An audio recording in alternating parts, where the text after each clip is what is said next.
And I, Nick, and anybody else listening tonight, all the numbers is Donnie Haley. Daniel, let's take a chance. Let's go down to the sideline and check in with the A couple of key injuries as well. You know, Zach went down in the middle of that game. Jet went down in the middle of that game. What's the status for those two young men here tonight? Zach's out tonight. He had a high ankle sprain, and he's still just recovering from that. Jet's going to be good to go, and so so again, we had those guys out, but again, even if they played, there's a lot of other guys on the field last week, and like I say, we just got out hustled, and so that's what we got our challenge tonight is come back and play harder. Yeah, finally, I know you got to head to the locker room and talk to your guys. Just what's it going to take to get this? Obviously Cedar Creek, they're kind of rebuilding and all that, but just what have you seen on film from them? It's not rebuilding for them. It's a Super Bowl every time we play these guys. I mean, they always play us hard, and they've got a lot of good talent out here. They don't have a lot of players number-wise, but they got a lot of good football players. And Ladd Thompson at quarterback number 7, they run the flex bone offense, and it comes down to they're going to run, try to lull you to sleep and hit the big pass, and it comes down again. Defense, we have to do our job and execute assignments, and same thing on offense. We need to not have turnovers. That was one good thing, a positive of last week, is our offense really didn't have any turnovers that hurt us. And we just got to execute, a little bit more sound and everything on offense. All right, so I said you were going to go away. I can attest to the flex bone offense because even on the 5th and 6th grade level, like trying to prepare for that, it's different. It's way different. We've seen it last times we've seen it. We saw it in 2019 against Catholic Point Capee, and we saw it last year against River Oaks, who they were just learning it. And so we watched a lot of film this week from Catholic Point Capee. You don't see it very often. All of a sudden in 1 week you go, we got to get ready for this. And so, again, it comes down, we got to do our job. Stephen, good luck to you. We'll talk to you later. Thank you, man. All right, back up to you guys. All right, thanks, Nick. Nick White with the Marion State Bank sideline report, and the head football coach here at Ouachita Christian School, Stephen Fitzhugh. Daniel, not a real long drive tonight to make it over here to Ruston, traveling west. For about 40, 50 miles over here to Cedar Creek tonight for what might be a pretty good football game tonight. Of course, if my former broadcast partner Saul Graves was driving tonight, it's about a 40-minute about a 45-minute drive. Saul probably knocks it out in about 30 minutes. Yeah, he makes the drive pretty regularly, so he knows he knows where the back roads lead. Had a chance to come over, got us a good pregame meal tonight here in Ruston as we get ready for tonight's contest. We're going to take our first break from here in Cedar Creek. I want to invite you to come back and join us for more of the pregame show. You're listening to Ouachita Christian Eagle Football on the Ouachita Christian Sports Network.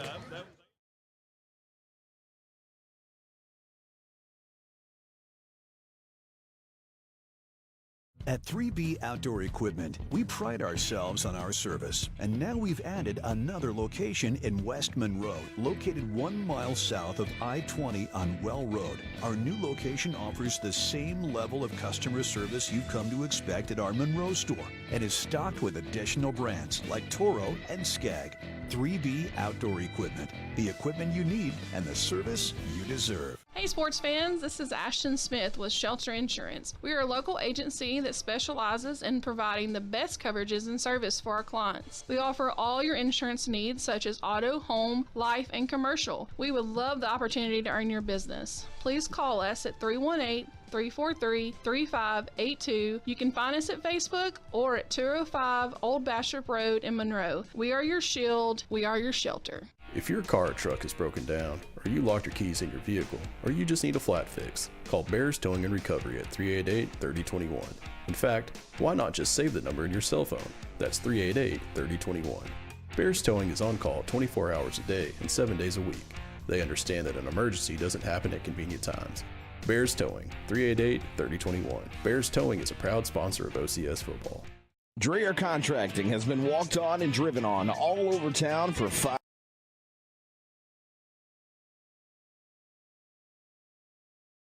much for welcoming everybody back into the broadcast booth. Brought to you by Farm Bureau and agents Chris Thomas and Tanner Baggett. We're not. Looks like about 15 minutes away from getting this football game underway. Both teams have made their way into the locker room to complete pregame preparation as we get ready for tonight's game. Well, Ouachita Christian has got a pretty regular contest with several teams, and Cedar Creek's one of them. Is you would think this would probably be a pretty familiar opponent. Well, that's because it is. But having said that, this game is 18 years in the making now. 16 of those games won by the Ouachita Christian Eagles. 2 of those games, the Eagles coming up short. The series dates back to 1987, and I know a lot of Eagle fans are very interested to know that speaking of 1987, I was actually an Eagle football player that year, and it was the first year that Ouachita Christian ever faced Cedar Creek in a football game. We invited the Cougars over to Monroe to play them at Eagle Stadium, and we took care of our business that night, winning that first game 34-14. And look, we started off a little sluggish that night. We were challenged, I guess is the best way to describe it, at halftime by a head coach that you had a chance to meet last week, right? That's right. Talked to Coach Adrian Hickman, and a nice way to put it was challenged at halftime. But we're able to put together a solid second half of football and walk away with the big win. The only losses in this rivalry are in 2007 and 2017, and both of them here on this field. Well, the Cougars, they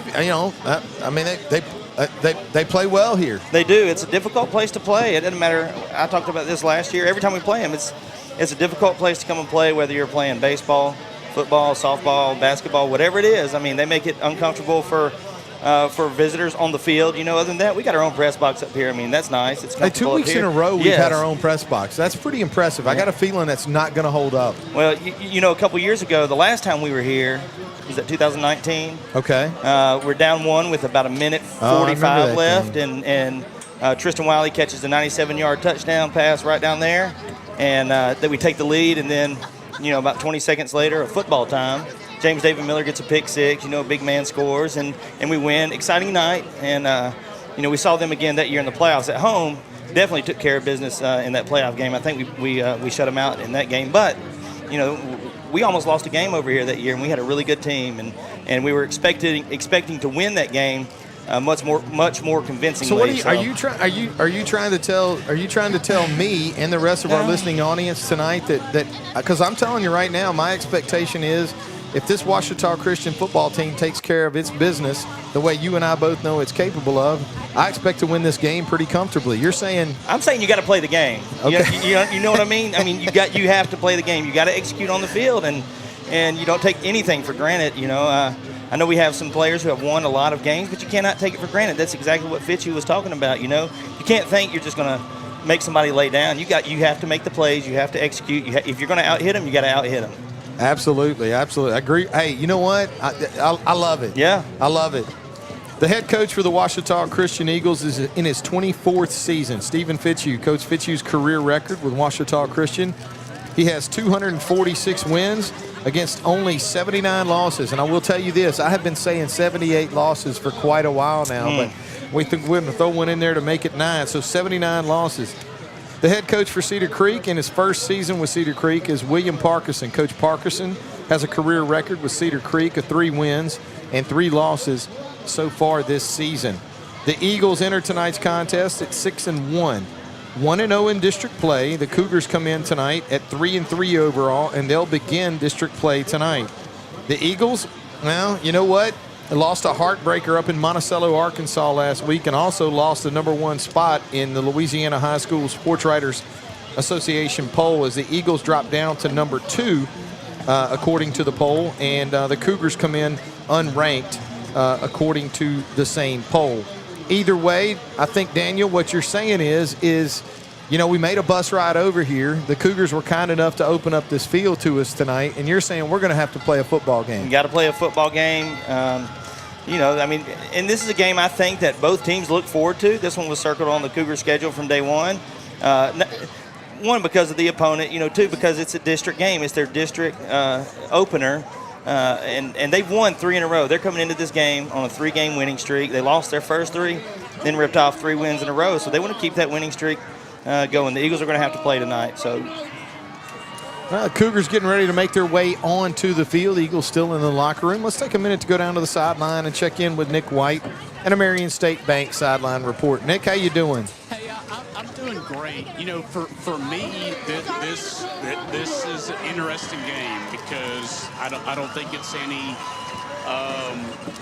non-fact that this is where I went to high school at. So I'm standing on the field that I played high school football at, and but obviously, I think you all and everybody associated with Ouachita Christian knows where my loyalties lie now, and I think everybody across the way, they understand that as well. I want to mention this about, you talked about David William Parkerson, and, they... All right, we're going to prayer, so let's take a break on that. Okie doke. Well, we're going to take a quick break from here at Cedar Creek as we get our invocation and national anthem. You're listening to Ouachita Christian Eagle football on the Ouachita Christian Sports Network. Forsyth Family Medical Clinic with Angela Hamby. Here's what patients have to say. Angela is an excellent healthcare provider. She has knowledge, compassion, and integrity. As a single parent, it's nice to have a medical clinic that makes you feel welcome. Most clinics are just another visit to them. Forsyth Family Medical treats you like family. Make Forsyth Family Medical Clinic with Angela Hamby your home for family health care. 5000 Forsyth Bypass in Monroe. Dreher Contracting has been walked on and driven on all over town for 5 decades. Dreher Contracting has been serving our community for over 50 years. That's a lot of asphalt. Surface treatments, hot mix, parking lots, driveways, asphalt maintenance, dozer work, and crushed stone. You can walk and drive on us with confidence. Call 281-2242. Dreher Contracting in Bastrop. There's no better time to get rid of those glasses or contacts. Now with the latest in LASIK. All laser eye LASIK. Safe and ultra precise. Call for a free evaluation. 318-32-LASER. 318-32-LASER. Make the high, humble decision for your LASIK care and clear vision. Are you tired of pushing through the pain? Do you struggle day in and day out with simple tasks? Are you ready for change? If so, call Louisiana Pain Care. At Louisiana Pain Care, our doctors are board certified and fellowship trained to target the source of your pain and help you manage it. Visit lapaincare.com for more information and to schedule your appointment. Louisiana Pain Care, your spine care experts. If your car or truck is broken down, or you locked your keys in your vehicle, or you just need a flat fix, call Bears Towing and Recovery at 388-3021. In fact, why not just save the number in your cell phone? That's 388-3021. Bears Towing is on call 24 hours a day and 7 days a week. They understand that an emergency doesn't happen at convenient times. Bears Towing, 388-3021. Bears Towing is a proud sponsor of OCS football. This is Coach Fitzhugh. Thanks for listening to Ouachita Christian Football on the OCS Eagle Football Network. And now back to the Farm Bureau broadcast booth. Thanks, Coach Fitzhugh. Welcome back into the Farm Bureau broadcast booth, brought to you by agents Chris Thomas and Tanner Baggett. And Daniel, look, hey, you know what we're going to do? This is pretty rare, and I can't say that we'll do it all the time, but we're going to do it tonight. Just got a text from my niece, who's actually tuned in. She's watching the game tonight, but she's watching it from Hawaii. Yeah. Hey. And she's dealing with a pretty good time difference over there in Hawaii. But you know what? She sent us a picture from the backdrop of a beautiful beach and a big screen TV with the OCS Eagle logo on it. She's an OCS grad and an alumnus, and she loves Ouachita Christian Eagle football. Man, you're tuning in from Hawaii. You got to love the green and gold, man. We're talking about it's a beautiful night here. What about in Hawaii? I mean, well, you know what? Maybe Maybe she'll give us an update. I will say this: that picture there, it looks pretty nice. Man, it's not even dark. It's not even dark yet. Absolutely. China just starting to get dark here as the Eagles make their way out onto the field. for tonight's contest. As we mentioned, the Eagles, we didn't mention it yet. They come over tonight in the traveling whites, white jerseys with gold pants, gold trim, and, of course, the traditional Ouachita Christian gold helmet. The Cougars wearing green jerseys, white pants with green trim, green helmets with white trim, as the Cougars and Eagles make their way out to midfield for the coin toss tonight. And let's go down to the field and check in with Nick White, the Marion State Bank sideline report for tonight's coin toss. Nick? Hey, guys, we're going to get with the head official, Phil Gordon, and then I want to tell you guys what you guys are going to deal with here in just a little bit after we do the coin toss. Tell them tales. About sports and tips, white talking to white, green talking to green, okay? You're going to be the official. You're going to call the toss. That is the head, and that is the tail. Okay, what's your call? Heads is the call. It is heads. You want the ball. Which way do you want to kick? That way. This way? This guy? So Ouachita Christian has won the toss, and they have elected to defer. So they will kick off to start. One thing to note for you guys, and you'll want to look, and again, it's tough for us on the radio side. There is a makeshift clock that is over to our left, or my left, I guess y'all's left as well. It looks like the scoreboard is not operational tonight, so you guys are going to have to. No. You know what? You know what? Here's the thing. We can see the clock. You know what we got up here? We got a human computer. Okay? What are you kidding me? You think we're gonna figure anything out? You're crazy. Yeah. You obviously hadn't worked with DH a whole lot, Nick. Come on, man. You know what's happening there. On the score, though. No. We got to keep up with all that. Let me tell you something. DH has got a separate column for scores. He does. Okay? And 2-point conversions, field goal, you name it. You're talking to DH, dog. I love it. Absolutely. I love it. I think it's awesome. But Absolutely. I did want to make you guys aware, which I think you probably were aware. Nick, if it was me and Daniel, we're at a loss. Yeah. I mean, you're talking about, you might not even know what the score is all night. No, that's why, DH, that's why DH right. Makes the big dog, man. Come on. You kidding me? Yeah, just the payment that we all get. Right? Absolutely. That's exactly right. Well, Nick, thank you so much. And, hey, it's a great thing Nick pointed out to us, too, Daniels. You can see that clock down there. It looks like the scoreboard here at Cedar Creek going to be out tonight. Well, they got timeouts on the scoreboard. That's the only thing that's on. And then on the other end, they have the quarter time and the play clock. Well, we're getting ready to get this game underway. Going to tee this one up at the 40-yard line. And number 18, Gavin Polk, is going to get this one in the air. Gavin's got a nice low line. Oh, my he goodness. Killed that Gavin ball. Kicked that to Tennessee. Hammers up against one of the backstops in the end zone. And Gavin Polk with a really, really strong kick that time. Daniel, one of those, that was like a middle to low line drive type kick, a lot of velocity, and never any doubt if that one was not going to come out of the end zone. So it's going to be 1st down and 10 for Cedar Creek. Yeah, they're going to come out with this veer offense, this flex bone, triple option, whatever you want to call it. 1st down and 10 for the Cougars at the 20-yard line. First drive of the night for Cedar Creek. Number 7 for the Cougars is Ladd Thompson. Thompson will go under center. They're actually going to operate out of the shotgun in this flex bone. Going to turn. He hands this one. Looks like maybe either faked it to the up back and kept it himself. But either way, not a real successful play. Donnie's going to say it's a pickup of 1 on the play, so it is going to bring up 2nd down and 9. The Eagles do a good job sniffing it out that time and minimize the gain to 1 yard. 2nd down and 9. Great play by the defense. Number 7, the quarterback, Ladd Thompson. We've seen him for several years. A couple years ago, he was a receiver and running back and returner. That's what he played last year. But this year with this dwindled roster at Cedar Creek, he's in at the quarterback position. Thompson in the shotgun, a shallow gun, about 2 yards away from the ball. Turns, hands this one inside to the fullback. Looks like that's couldn't make out the number. That's Lovelade, number 33. That got the quarterback actually, kept it. Oh, did he? Yeah. Okay, so it looked like Thompson was the ball carrier that time. Picked up 6 yards on the play. Real manageable 3rd down here. It's going to be 3rd down and 4. They got this football at the Cougar 30. Well, let's call it 27-yard line. where it'll be 3rd and 4. Nice tackle by Noah Lovelady. Gets his first tackle of the night. One thing I noticed, and you noticed it too, is they're kind of in a pistol-type shotgun, a pistol formation. So not under center like you typically see with this type of offense. Thompson in the shotgun with a flex bone behind him. 2 receivers split wide to his right.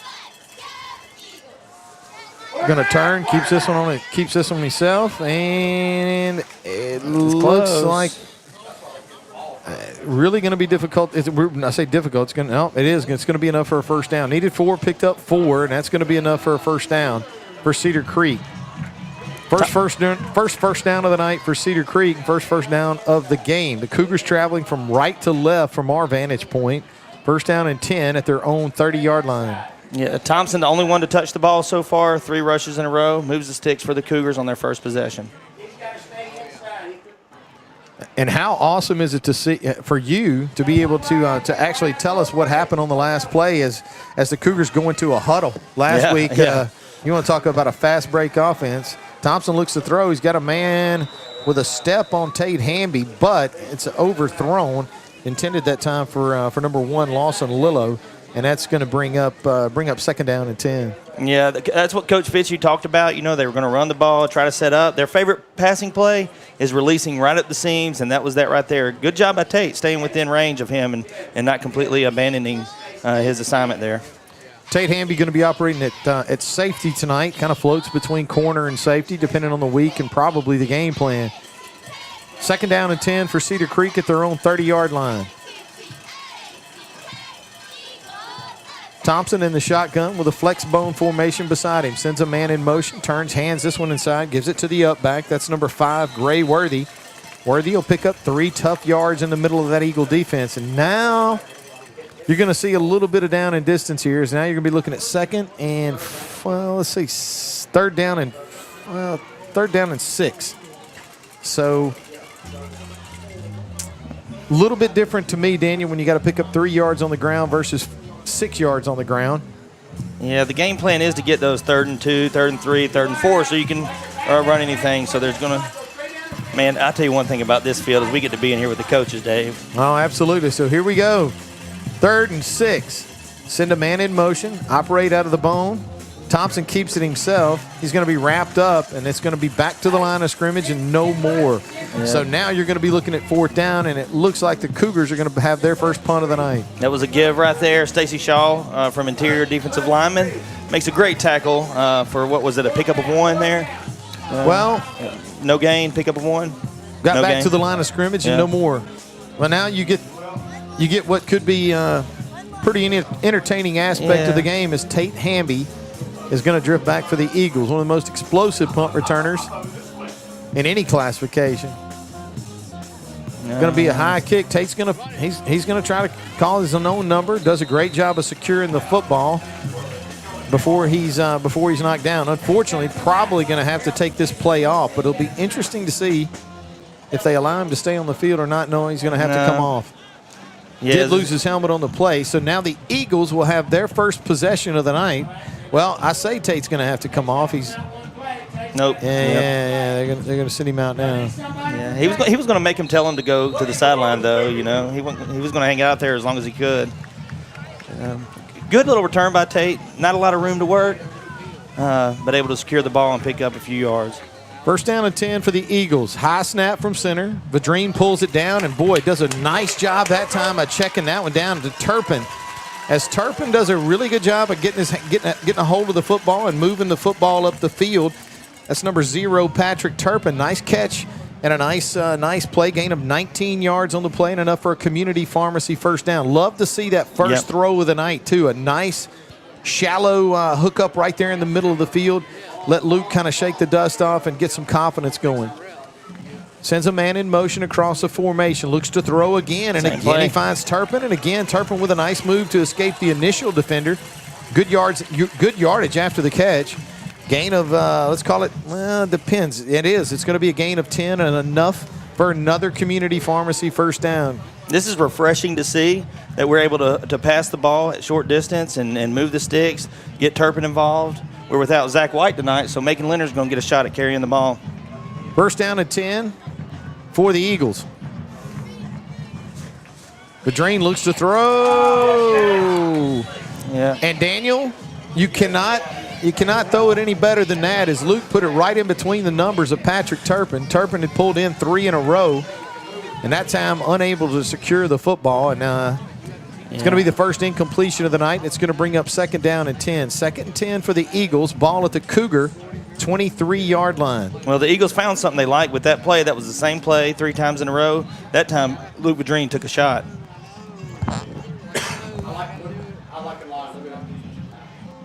In the shotgun. Good snap from center. Turns, hands this one. No, he's going to keep it himself. He gets upfield. And it's going to be a positive gain on the play. Looks like a gain of 5 yards. It's going to set up 3rd down and 5 for the Eagles. Just shy of the Washam Insurance red zone at the Cougar 23-yard line. Actually a gain of 6, so it's going to be 3rd and 4. Vadrine will look over to the sideline for the play call. All right. Looks like we're gonna go with a kind of a heavy backfield here with a tight end, a fullback, and a running back. No score. 6 minutes and 53 seconds left to play here in the first quarter. Eagles opening drive of the night. 3rd and 4 at the Cougar 22. Vadrine looks inside, hands this one to Leonard. We got penalty markers all over the field.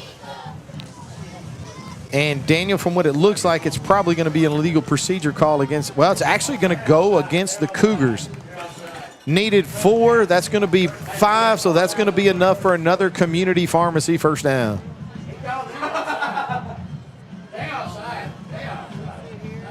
There we go.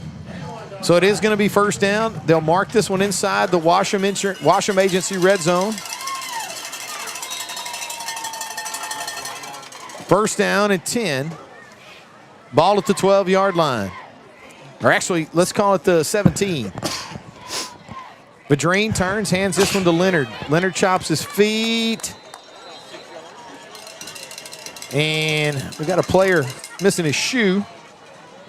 But he'll find it. A nice run that time by Leonard. Yeah, Daniel, as he was patient, tried to let whatever was there develop, picks up 5 yards on the play, continued to move forward. That's right. As he was chopping his feet, and he did a nice job of picking up 5 yards on the play. So it is going to be 2nd down and 5 inside the Washam Agency red zone at the Cougar 12-yard line.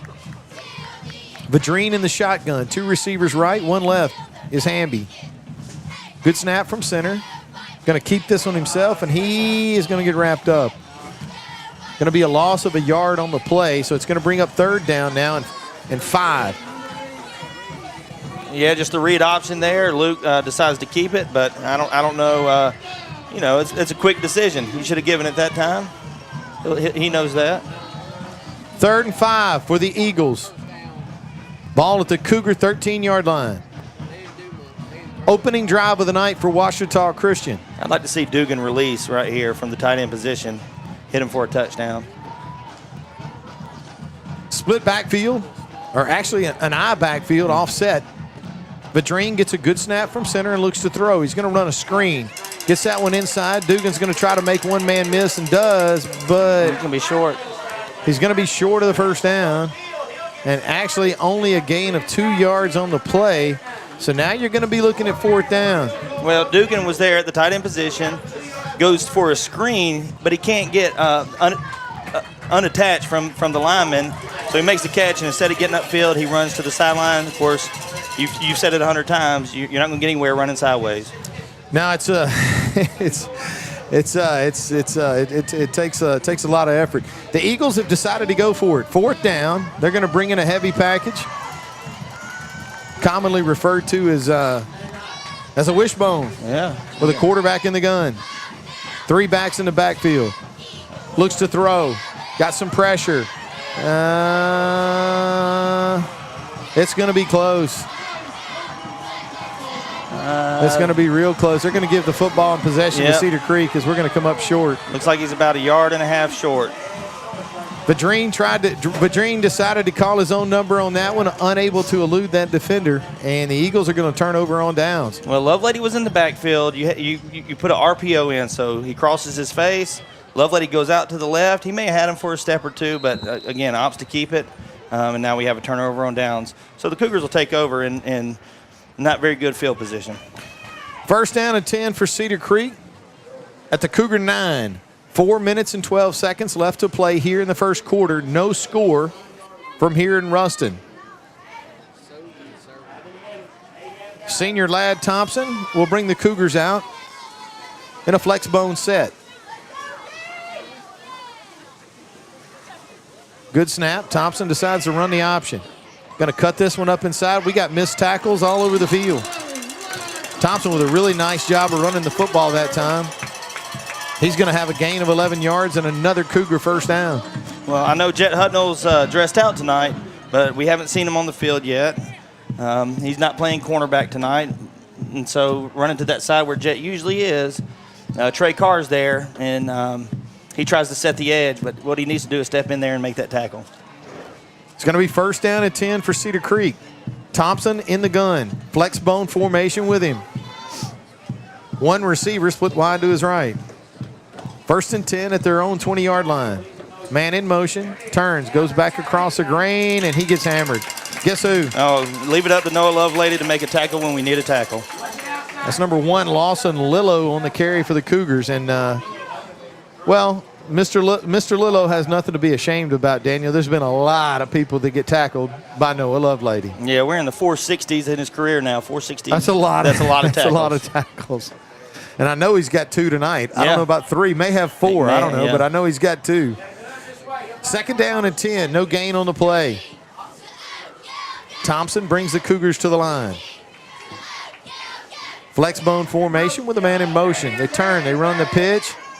And nice job that time of turning the ball upfield, north and south. Cougars didn't look like they had much there and didn't, but it's going to be a gain on the play of 5 yards as Myers, number 3, James Myers on the carry for the Cougars. And now, at least at least for Cedar Creek, you're more into a much more manageable third down and 5. Yeah, typically from this, from this offense, you'll see the triple option. He'll fake the handoff and then keep it or pitch it. That was just a quick pitch. He turns around, tosses it to him. He's trying to get to the edge as quick as possible. Eagles did a good job getting there, but there was a little room for him to pick up yards. Third down and 5 for Cedar Creek. Second drive of the night. Thompson rolls, looks to throw, pulls this one down. That was going to be sailed over the heads of everybody. Didn't know he had didn't look like he had much out there to find anyway, but it looks like the Cougars are going to have to punt this football. Eagle defense does a nice job, Daniel, keeping the Cougars right around their 20-yard line, so they're going to have to punt this football to Tate. He'll stand at probably, if I would imagine, his own 40 and have another chance for a return.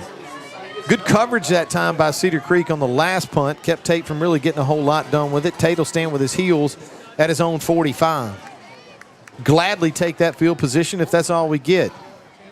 Good snap from center. The Eagles almost there to block it, and Tate is probably going to get away from this one. It's going to take an Eagle bounce, and it looks like the Eagles will take over now. Second possession of the night, first down at 10 at midfield. Punt covers 25 yards, no return. Let's go down to the sideline and check in with Nick White and a Marion State Bank sideline report. Nick, how we doing down there so far? Yeah, we're doing okay. I do think that there's a little bit of this football team being maybe lethargic, and that might be after last week and all this. But I fully expect that they're going to get it back going here on this drive and be okay. But it's certainly been a frustrating first quarter here for Washita Christian.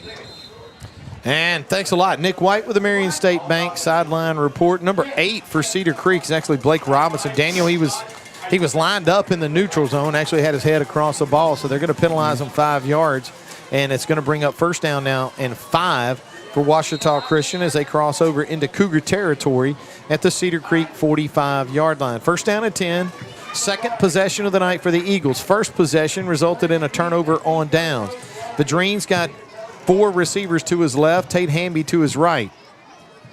Good snap from center. Luke looks to throw. Steps into this one, puts some air under it, and it's going to be intercepted. It's going to be picked off by number 7, Thompson. Thompson will slide down at about the 40-yard line. And, not a good decision with the football that time, and it's going to result in an interception. And it's going to be first down and 10 for Cedar Creek. Yeah, no question about it. As soon as he let that ball go, I think pretty much everybody knew that was at best going to be knocked down, batted away. But double coverage, the safety steps in and makes a a relatively easy interception. The safety happens to be the quarterback, number 7, Ladd Thompson, with a nice play on the football, and he's going to give Cedar Creek new life. First down and 10 for the Cougars at their own 40-yard line. Thompson will line up with a flex bone offense behind him, a little variation of the wishbone.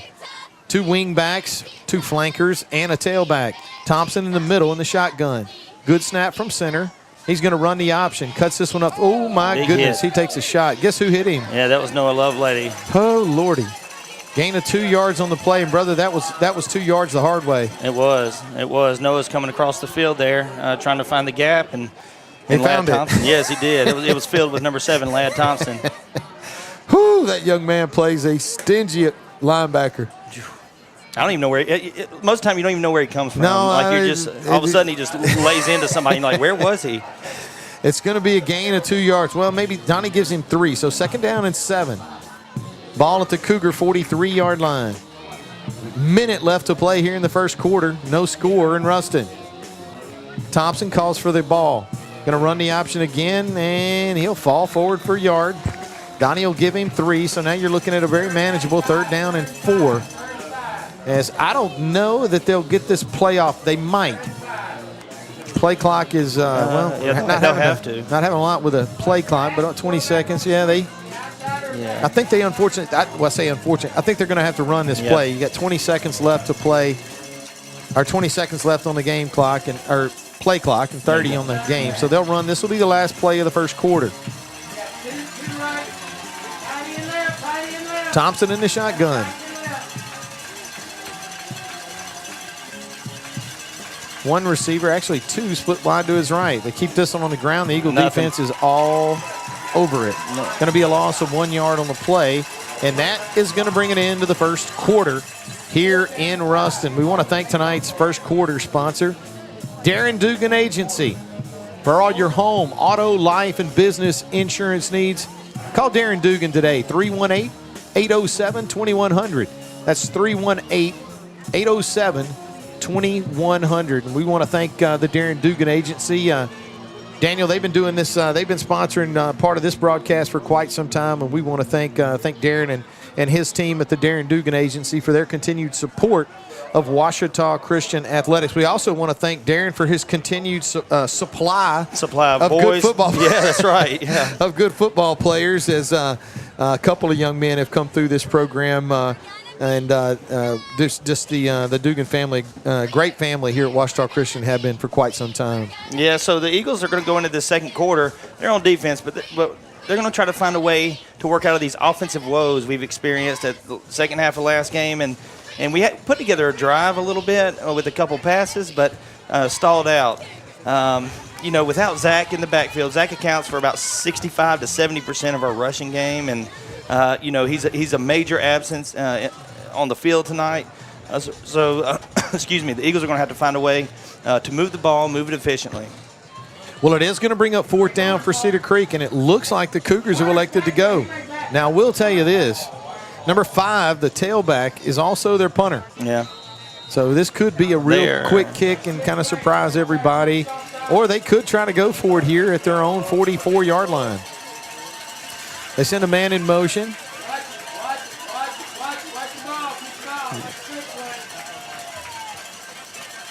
Thompson will line up. Hard count. Probably a hard count. Maybe even going to be followed by a punt here, but we'll see. They're going to let the play clock wind down inside 5, 3, 2, and that's exactly what's going to happen. They'll either take a penalty or take the timeout, but in either case, that was good. The Cougars get a delay of the game. Yeah, the Eagles defense experienced about 3 hard counts there. Good discipline on staying set. It was, 4th and 5, so that's obviously what they were. Oh, they just took the penalty. They didn't take the timeout. Absolutely. Not necessarily a bad call. I agree. By Cedar Creek. Tate Hami is going to have his feet at the 30-yard line. And another opportunity for a punt return for the Eagles. High snap from center. This one's going to be blocked. Oh, my goodness. Big play in the backfield by the Eagles. The snap was high. The punter did a good job of securing the football, but I'll tell you what, Gray Worthy did everything he could to get his to get his hands on that one, and unfortunately, it's going to take a big shot. So you'll notice that was Ben Duvall right there. He's not wearing his typical number 45 tonight. The reason is because he's going to be on the offensive line. He's out there right now playing right tackle. He'll rotate in and out at right tackle tonight. Number 59 is Ben. Oh my, okay, Ben Duvall and the rest of the OCS offense on the field. Luke's going to send a man in motion, and the Cougars are going to sniff that one out. They wrap up making Leonard at the line of scrimmage. Actually didn't even make it back to the line of scrimmage. Donnie's going to say he lost 3 yards on the play, so it's going to bring up second down now and 13. So that's actually Stacey Shaw at right tackle right now, but he'll be rotating with Ben Duvall and with Bo Gregory. So we'll see a rotation with our offensive line tonight. 2 receivers are going to go wide to the right. 2 are going to go wide to the left. Lone running back in the backfield with Luke is making Leonard. Second down and 13. Dugan in motion across the formation. Good snap from center. Luke rolls. Now he's going to set up, and now he's going to run. Well, actually going to be tough to see. I think he's going to get back the original loss, so it's going to be third down and 10. Yeah, it looked like that play had a little time to develop. That was one of those flood routes you and I talked about where he cuts the field in half, rolls to his right, looks for is either tight end going out or he's got kind of a deep flag route looking for Turpin there. Fortunately, didn't see anything that he liked, so he tucks it, and like you said, gets back to the original line of scrimmage. Third down and 10 for the Eagles. Third drive of the night. First one, turnover on downs. Second one, turnover on downs. The Eagles at the Cougar 29-yard line. Luke looks to throw, throws this one out in the flat. He's got Hamby, and Hamby's got all kinds of real estate. And now we're going to have a penalty marker on the play. And I got a feeling this one's coming back. Yeah. The body language of everybody on the field. Tate Hami does a nice job of pulling in Luke's pass. Does a great job of accelerating and getting upfield, but unfortunately the officials are going to say he may have had some help. He did. I wouldn't even consider it help. Good block by Drew Dugan, but he holds on to the block a little too long once it went to the ground. And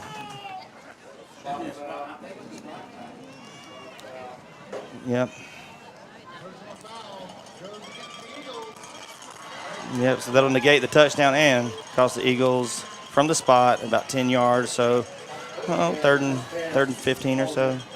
So it is going to be a spot foul. They'll mark off the 10 yards, and it's going to put the Eagles behind the line of scrimmage now. Let's call it third and 12. Take the touchdown off the board. A nice throw and a nice run by Hamby. Third down and 12. Third drive of the night, and the Eagles still trying to get on the scoreboard. Vadrine in the shotgun. Good snap from center. Feels some pressure. Unloads this one. And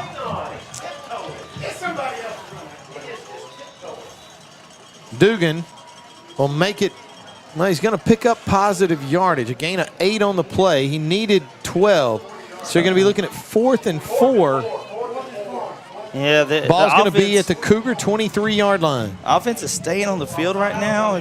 There's a decision to be made here. This isn't within Gavin Polk's range. 4th down and 4. They're taking their play time. Clock is down to 15 seconds. 14 seconds. Let's see if we can get them with the hard count. Sophomore quarterback Luke Vadrine brings him to the line. 2 receivers to his right, 1 to his left. Good snap from center. He looks to throw. He's got Hamby. Puts some air into this one. And Tate pulled it in. Touchdown, Ouachita Christian, as Tate Hamby will take that one in. A nice throw that time by the sophomore quarterback. 21 yards and a Ouachita Christian Eagle touchdown. All right, nice throw and catch right there. Just to note, Tate's touched the ball twice tonight. On offense. The first one was a touchdown that was called back. The second one was a touchdown that puts points on the board. Absolutely. So Tate Hamby with a nice catch and a nice throw that time by the sophomore quarterback. Yep. Put enough air under that to let Tate get to it. Polk on for the extra point attempt, and as usual, he hammers it through the uprights, and the Ouachita Christian Eagles go on the scoreboard 7-0. That Eagle touchdown brought to you by Trinity Diamonds Direct. For all your diamond needs, Visit their store located on Blanchard Street in West Monroe. Let's go down to the sideline and check in with Nick White and a Marion State Bank sideline report. Nick, how are you? Well, I'm great. That was a beautiful route by Tate. Perfect post. You could not run a route better than what Tate just did right there. And then also Luke, the sophomore quarterback, Luke Vadrine, just dropping it right in there. Just a beautiful play call, a beautiful, executed play. And again, Donnie's got to keep up with it. 7-0. Absolutely. OCS. Thanks a lot, Nick. Nick White with the Marion State Bank sideline report. 9 minutes and 17 seconds left to play here in the second quarter. Ouachita Christian 7, Cedar Creek 0. Gavin Polk hammered his kickoff the first time through. Be interesting to see how we do here. He tees it up at the 40, gets his leg into it. Boy, I tell you what, he got a nice piece of that one too. But that was going to be short of the goal line. Going to be taken out by Lawson Lillo. Oh, nice tackle, Patrick Turpin. Lillo is going to be brought down at about the 15. Well, not about. At the 15-yard line. Patrick Turpin gets down the field, makes a play. Gain of 13 yards on the return. It's going to be first down and 10 for Cedar Creek at their own 15-yard line. Yeah, that kick was much higher than his first one, so that gave the coverage team enough time to get down there, and a really good open field tackle by number 0, Patrick Turpin. First down and 10 for Cedar Creek at their own 15-yard line. 9 minutes and 11 seconds left to play here in the first half. Ouachita Christian 7, Cedar Creek 0. Thompson in the shotgun. Fakes this one, keeps it himself, but he's going to pick up maybe 5 yards on the play. Nice job of running the football by number 7, the senior quarterback for Cedar Creek, Ladd Thompson. Second down and 5 for Cedar Creek, ball at their own 20-yard line. 8 minutes and 52 seconds left to play here in the second quarter. Ouachita Christian 7, Cedar Creek 0.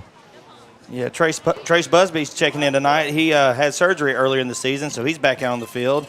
We'll go with a 4-man front on defense for this play. Thompson in the gun with a flex bone formation around him. Looks to throw quick, throws it out in the flat, and the Eagles sniff that one out perfectly. Minimal gain on the play, but a nice job of getting out into the flat as the Cougars pick up 1 yard on the play. And it is going to bring up, let's see here, let's find the final spot. It's going to be 3rd and 3. They'll put this football at the Cougar 17-yard line. Yeah, so much better job by senior Trey Carr that time, really fighting on the wide receiver that was trying to block him, making it so there was nowhere to cut up. Good job by the Eagle defense. Big third down play here for Cedar Creek. 3rd and 3, ball at their own 17. Thompson in the shotgun, and free first down. Let's see what we got here. It is going to be encroachment against the Eagles. Maybe a little hard count there by Cedar Creek. And unfortunately, one of the Eagles unable to hold water. And it's going to be a first down for Cedar Creek. That's called officially giving it to them. Yeah, free right? first down. Yeah, number 9, Cole Hopkins. What he's trying to do is time the snap and plug the hole right in the middle to keep that dive from picking up those 3 yards. Now they're going to have a different approach on 1st and 10 than they did on 3rd and 3. The penalty results in a first down for Cedar Creek. Thompson in the shotgun. 2 receivers to his right, 1 to his left. Straight drop, looks to throw. Got a man wide open in the middle of the field. And it's a nice shot on the receiver, but he hangs on to it. That's number 1, Lawson Lillo. That's going to be a big gain for Cedar Creek. They're going to go across midfield. A gain of 25 yards on the play. Another first down for Cedar Creek. First time tonight. Well, maybe the second time tonight into Eagle territory. Ball's going to be, let's call it first down at 10 at the Eagle 48-yard line. Yeah, number 1, Lillo, is matched up there in man-to-man right there. Good job by Andon Melton coming off of his assignment to make the tackle. Save the touchdown there. Andon Melton, he put the pop on it. He did. But after the gain of 25 yards. First and 10 for Cedar Creek in Eagle territory at the Eagle 48. Thompson really never had anywhere to go with that. I don't know if that's penetration or just Poor execution, but the Eagles are all in the backfield. Loss of 3 yards on the play. It's going to bring up 2nd down and 13. Well, just like we're rotating on the offensive line, you'll see that on the defensive line as well. Number 52, Ryder Bentley, a name we're familiar with, just pretty much blew that play up and allowed everybody else to get in there and finish that tackle. Nice job by Ryder. 2nd down and 10 for Cedar Creek. They were in Eagle territory, or actually 2nd down and 10, 2nd down and 13. They were in Eagle territory. Now that they're on 48-yard line, 49. Thompson in the shotgun. Little variation of the flex bone here as he goes two wide receivers right. He's going to look to throw. Feels some pressure. He's got a man, and they're going to run a little hook and lateral. Well, I tell you what, it was well executed, and that's going to be more than enough for a 1st down for the Cougars. Oh, that was a pretty play, David. Very, very well executed by Cedar Creek. Gain of 38 yards on the play. A couple of big plays on this drive. Yeah, that's a tricky play. 35 yards and 38 yards. 1st down and 10 inside the Eagle red zone for Cedar Creek. Yeah, the outside receiver just runs a hitch and then does a little pitch to the receiver who's running just underneath him. 1st and 10 at the Eagle 15-yard line.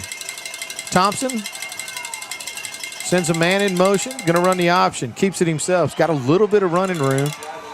Yeah. We've seen that play before tonight, haven't we? Yeah. Gain of 5 yards on the play. Going to bring up 2nd down and 5 at the Eagle 9-yard line. You know, it's interesting, Dave. Every week it seems like we see a defense that we have not seen this year. Last week was one of those weeks. This week is one of those weeks. We see different, types of offenses every single week.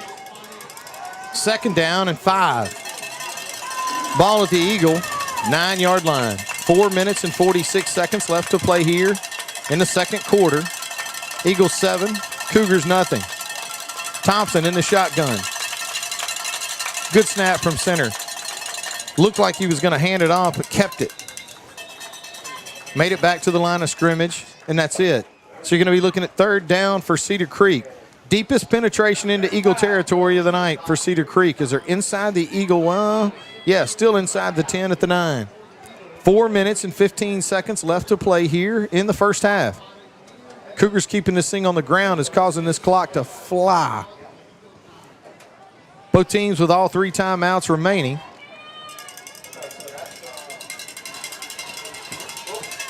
Third and 5 at the 9. Thompson in the shotgun. Lone running back with him in the gun. Sends a man in motion. Going to try to keep it on the ground himself, and it's just nothing inside. I don't know if that was designed to go there or if he had a chance to bounce it out. He falls forward for a yard, and the Cougars have decided to go ahead and go for this one.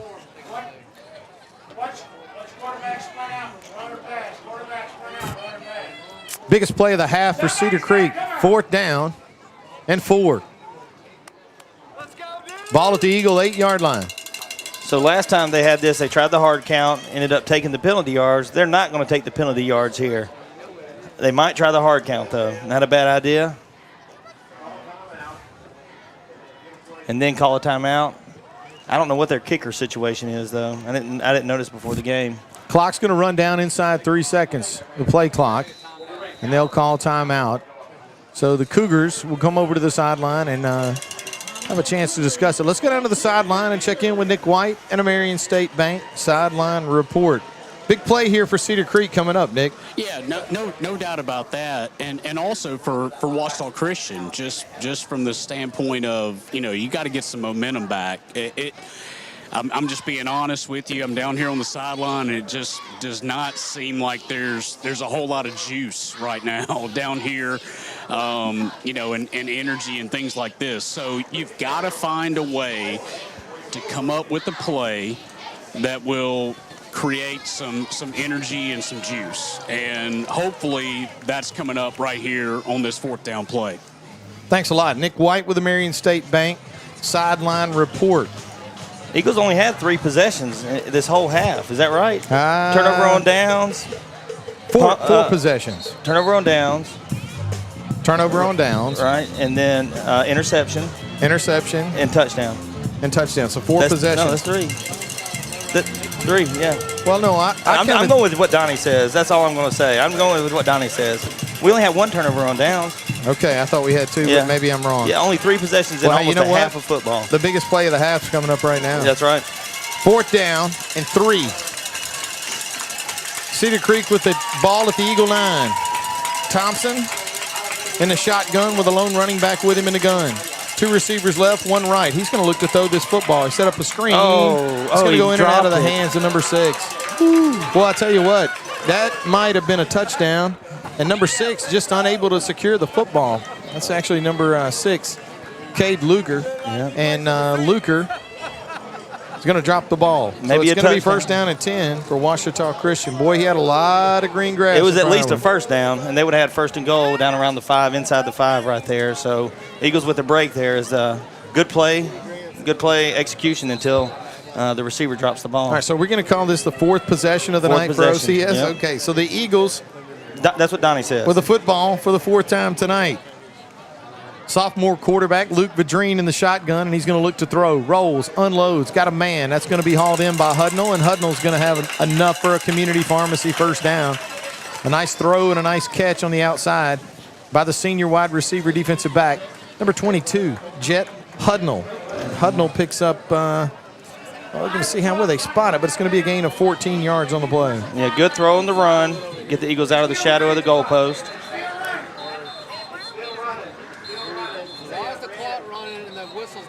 So so the officials trying to stop the clock. It's still going. Jet went out of bounds, but unfortunately, probably lost about, I don't know, probably 10 to about 12 25. seconds. You think so? 25, yeah. The coaches over here say 2:38. It's at 2:13.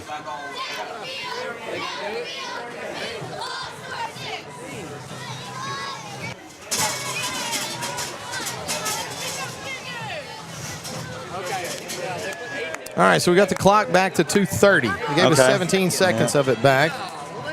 Vadrine will line up in the shotgun. 2 receivers left, 2 right. 1 running back with him in the backfield is Macon Leonard. Still trying to get this ball ready for play, and now we have the signal. Vadrine in the shotgun. Good snap from center, looks to throw. Got a bunch of receivers to choose from, and he finds Tate Hami. Tate with a nice catch as he centers that one up, brings it in with his hands. Going to be more than enough for a 1st down. Gain of 16 yards on the play and enough for a community pharmacy 1st down. 1st down and 10 for the Eagles. Ball at their own 39-yard line. Luke Vadrine in the shotgun. 2 running backs with him in the gun. Going to roll this way, looks to throw. Put some air under it. Going to be caught by Turpin. He's going to be separated from the football. Threw that one a little high. Daniel Turpin went up and hauled it in, but he had to open up his body, and when he did, he took a shot, which separated him from the football, and that's going to bring up 2nd down and 10. Yeah, almost a really nice catch from Turpin there. For a minute, looked like he was coming down with it, but nice play by the Cedar Creek defender. Yeah, you hate to tip your hat to the opposing team too many times in a broadcast, but on that case, it was a nice play by the defensive back for Cedar Creek to separate the football. I formation beside Vadrine in the shotgun. 2 receivers to Luke's left, 1 to his right, and he's going to send him in motion. That's Hudnall. Luke looks to throw, and he does. Sets up the screen out in the flat. And that's going to be caught by Turner. Turner's going to have all kinds of running room. As John Turner does a really good job of getting the ball north and south in a hurry, and he picks up the yards. Nice gain on the play and more than enough for a community pharmacy 1st down as Turner picks up 26 yards on the play. Yeah, still plenty of time for the Eagles. About 1:45 left, so still have, I think they have all 3 timeouts still. Vadrine in the shotgun. 3 receivers to his left, 1 to his right. Leonard joins him in the gun. Good snap from center. Luke's got time, unloads, got a man. That's going to be caught by Dugan. Dugan's going to make 1 man miss, 2 men miss before he's run out of bounds. Nice heads-up play that time by Dugan, too, Daniel, as he slipped out of bounds to stop the clock with 1:25 seconds left to play. And again, more than enough for a community pharmacy 1st down. This is going to put it inside the Washam Agency red zone. A gain of 21 yards. They'll put this football at the Cougar 14-yard line, or Yeah, it is going to be the 14, and it looks like the Eagles will burn the first of their 3 timeouts. Now you got a new set of downs. You're in the red zone. So they're going to talk about it right here and see. All right, so you know what? Yeah. Here's the thing. Nick White told us a little while ago. He said, "Man, it's just not flowing down here on the sideline. This we drive need to it get has something been. going." But Nick, I got to tell you, it looks like maybe momentum's turning our way. Yeah, I think that let's just say that the fire has been lit. I think that's a good way to put it down here on the sideline. And this is a very good drive, but obviously you got to finish it off. And you know, it's very weird for us. You know, we have a small clock and play clock as well that we're looking at. Donnie's keeping up with the score for us, but you know, the Eagles are in the red zone. They've got to punch one in right here. I think this is just massive to get momentum going into the locker room. First down and 10 for the Eagles. Ball at the 14. Set up a screen. That one's going to be delivered to Turner. Turner's going to get inside the 10, inside the 5 before he's knocked down. He's going to go down inbound, so the clock will run, but plenty of time for the Eagles, and the Eagles still hanging on to 2 timeouts. Gain of 8 yards on the play. Actually, 9 yards on the play, so it's going to bring up second down and 1. They put this football at the Cougar 5-yard line. Clock inside of a minute, 55 seconds. 3 backs in the backfield. Luke Vadrine. Good snap from center. Turns, hands this one to Leonard. He's going to bounce this one outside. Oh. He jump cut right back into the teeth of the Cougar defense. And he may have made it back to the line of scrimmage or maybe picked up a yard. Actually got 3, so they'll spot this one. It looks like the 2-yard line. Yeah. Eagles take a timeout. Where the Eagles will take a quick timeout. Yeah, 40 seconds left. Looks like 40.4 seconds left to play here in the second quarter. Want to thank tonight's second quarter sponsor, D&H Sporting Goods. D&H Sporting Goods with 2 locations in Bastrop and Sterlington to serve you. Stop by D&H Sporting Goods for all your Ouachita Christian Eagle gear. Daniel, I can personally attest on this sponsorship that you're talking about Ouachita Christian Eagle gear. Excellent selection at D&H Sports. Well, we're customers. Well, there you go. Yeah, we're customers. I got this shirt. I had this shirt last year, so I definitely make sure I wear it because we win when I wear it. And so it's from D&H. You know, I don't think we've ever lost in the one that I have on either. So, So I guess we're trying to do our part, right? What you're saying is we're about to score a touchdown. I'm thinking I think that's exactly what's going to happen. 40 seconds left to play here in the first half. Second down. Or first down. Yeah, it is going to be first down and goal at the 2. Split backs in the backfield with Luke Vadrine. And it looks like we got a penalty marker on the play. It's going to be encroachment against the defense. I will tell you this. They've had it twice where their defensive linemen have just simply lined up in the neutral zone. And I think that's what happened there. No snap, no hard count, no nothing. It just lined up in the neutral zone. They'll move this one a yard. So now you're going to be looking at first and goal from the 1. 40 seconds left to play here in the second quarter. Ouachita Christian 7, Cedar Creek 0. The Dream calls for the ball, turns, hands this one to Leonard. He's in the end zone. We still don't have a signal. I mean, he must have been standing in the end zone for for a couple 2 seconds before they signal the touchdown. So Leonard will take that one in from 2 yards out, and the Eagles will add to their lead now, 13-0. Well, we've been in the red zone 3 times tonight and scored on 2 of them. Much better ratio than last week. Didn't have the penalties right there. Didn't have the errant snap. So Eagles executed. Don't tell me when you saw that penalty drop on the far side of the field. I was like, here we go. Oh yeah, it happened every single time last week.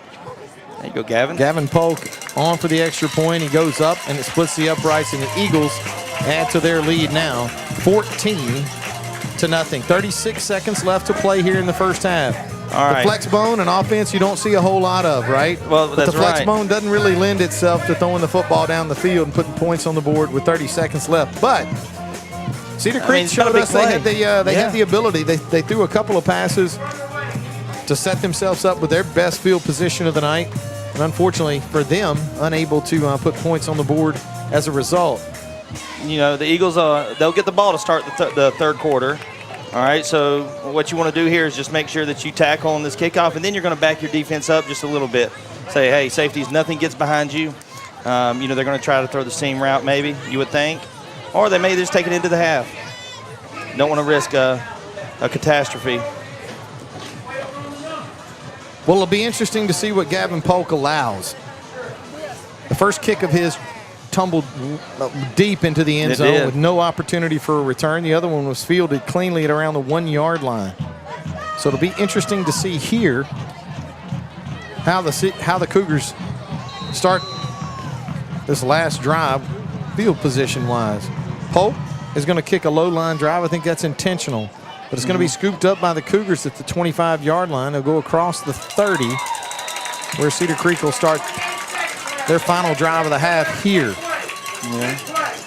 Noah Lovelady, good coverage there, adds to his tackle total. Gain of 12 yards on the return for the Cougars. First down and 10 for Cedar Creek. They'll put this football at their own 33 yard line. 29 seconds left to play here in the first half. Ouachita Christian 14, Cedar Creek 0.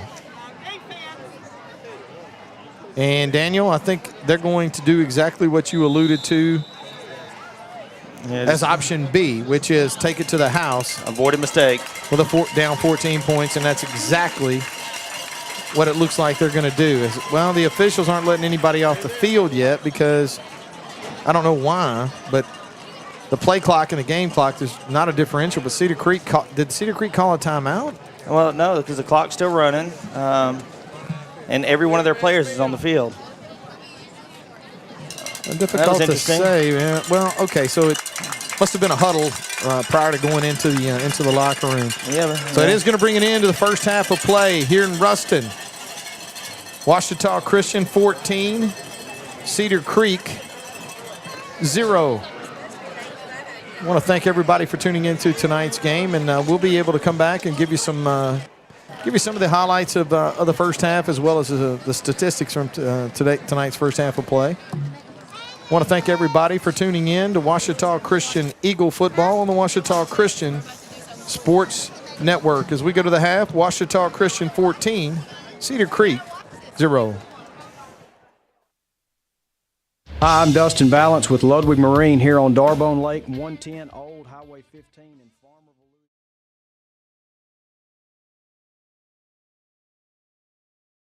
Dreyer Contracting has been walked on and driven on all over town for 5 decades. Dreyer Contracting has been serving our community for over 50 years. That's a lot of asphalt. Surface treatments, hot mix, parking lots, driveways, asphalt maintenance, dozer work, and crushed stone. You can walk and drive on us with confidence. Call 281-2242. Dreyer Contracting in Bastrop.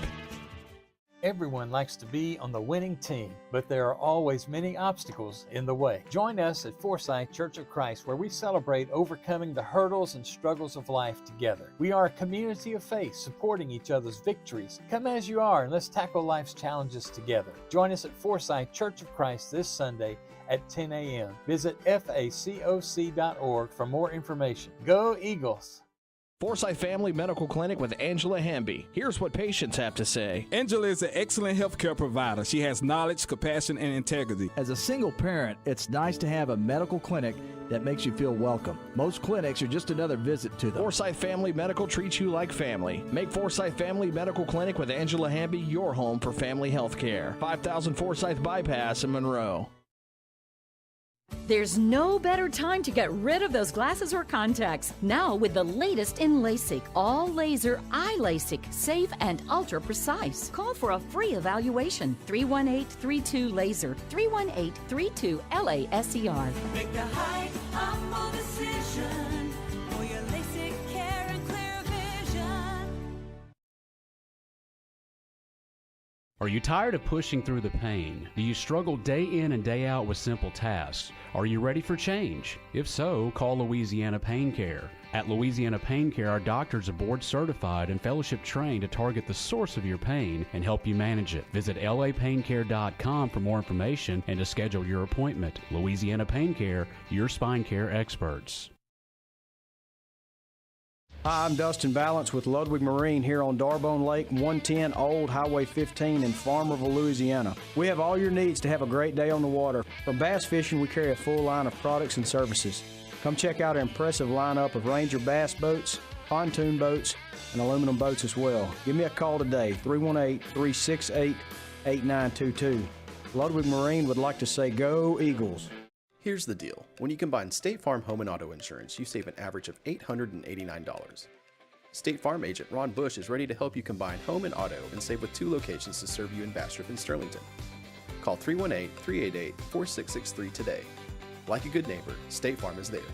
Average annual per household savings based on a 2019 national survey by State Farm of new policyholders who reported savings by switching to State Farm. Trinity Diamonds Direct, 201 Blanchard Street in West Monroe. Wholesale jewelry with integrity. They provide honest, professional experience while offering stunning diamonds and fine jewelry at or below wholesale prices. And we do custom pieces by appointment. Engagement rings, tennis bracelets, pearls, earrings, necklaces, gemstones, loose diamonds, and jewelry repairs. Trinity Diamonds Direct, 201 Blanchard Street in West Monroe. At Veros Creative, we're experts at websites for small businesses. From website creation to on-page photography and videography, we've got you covered. And with single-page sites starting at only $500 and multi-page sites starting at $1,500, we're a low-cost, high-reward option that will have you up and running in under 2 weeks. Visit us at Veros Creative today to get started. That's VEROS Creative.com. Veros Creative is a proud sponsor of OCS football. There comes a time in every dip's life when it's ready to leave the slow cooker, even buffalo chicken dip. So we put juicy chicken, buffalo sauce, and melty cheese in a portable crispy golden shell. Runaway dip, you're free now. Sonic $2.99 buffalo chicken dip bites.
Their total yardage in the first half is only 96 yards. The Eagles, on the other hand, have 163 yards on the ground. Kind of I say slow on the field, but fast in terms of time, with the clock pretty much running the entire first half. Only a few incomplete passes here and there to stop the clock, a couple timeouts. But other than that, Cedar Creek has been taking their time, picking up a few yards here and there. Ran 22 plays. Let me confirm that. Total play, 24 plays, taking their time in between each play. The Eagles only run 22 plays in the first half. So seems like the Cougars had the ball for most of the first half. Noah Lovelady coming in with 4 tackles in the halftime, leading all Eagles, and Maddox King with 3, Aiden Eldridge with 2, and several more with 1 yard. So those are the numbers. 11 first downs for the Eagles, 8 for the Cougars. 1 turnover.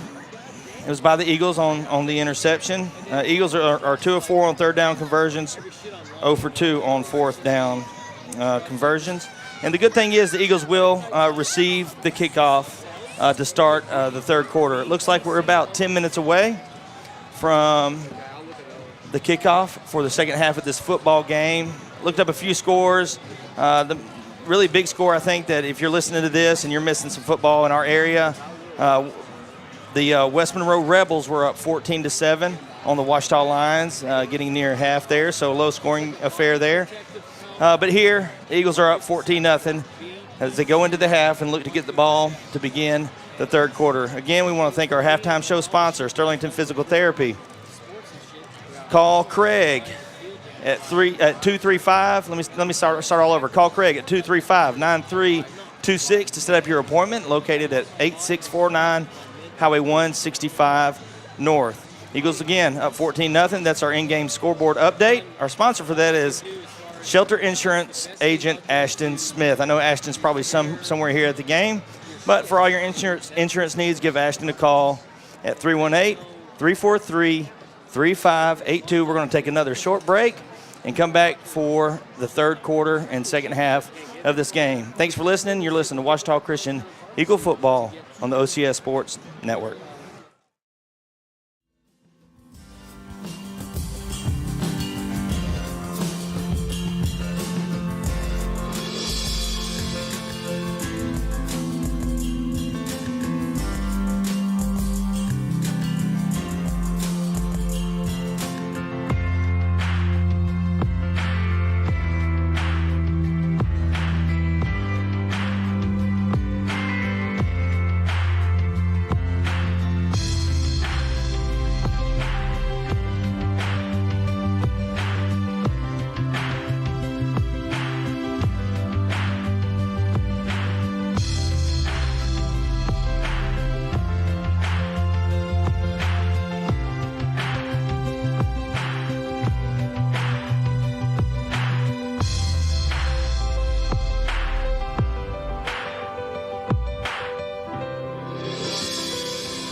over to Ruston, Louisiana, inside the Farm Bureau broadcast booth. Brought to you by Agents Chris Thomas and Tanner Baggett. Campus of Cedar Creek School. The Ouachita Christian Eagles out in front of the Cedar Creek Cougars now, 14-0. And Daniel, Nick touched on it a little bit, I guess probably midway through the second quarter.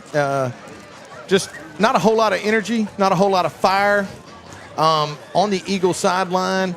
And I think it was kind of reflected maybe down on the field of play. But then somewhere around the middle of that second quarter, towards the end of the second quarter, the Eagle offense really started kind of hitting on some cylinders. You started seeing sophomore quarterback Luke Vadrine start working the football, and I will tell you this.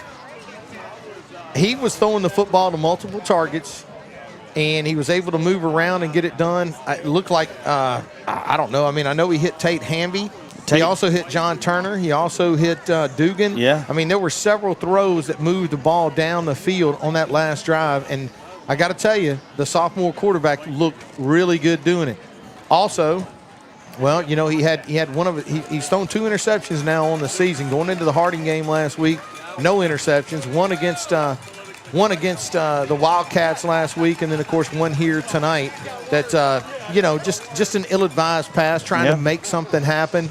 But boy, as bad as that interception looked, that last drive, it looked like a completely different guy. Total command, moving the football, throwing it on target to guys and allowing them to make plays. So touchdown throw to Tate Hami, and then, of course, really the drive, the Macon Leonard touchdown set up by several pass plays to get the ball down the field with inside of 2 minutes to play.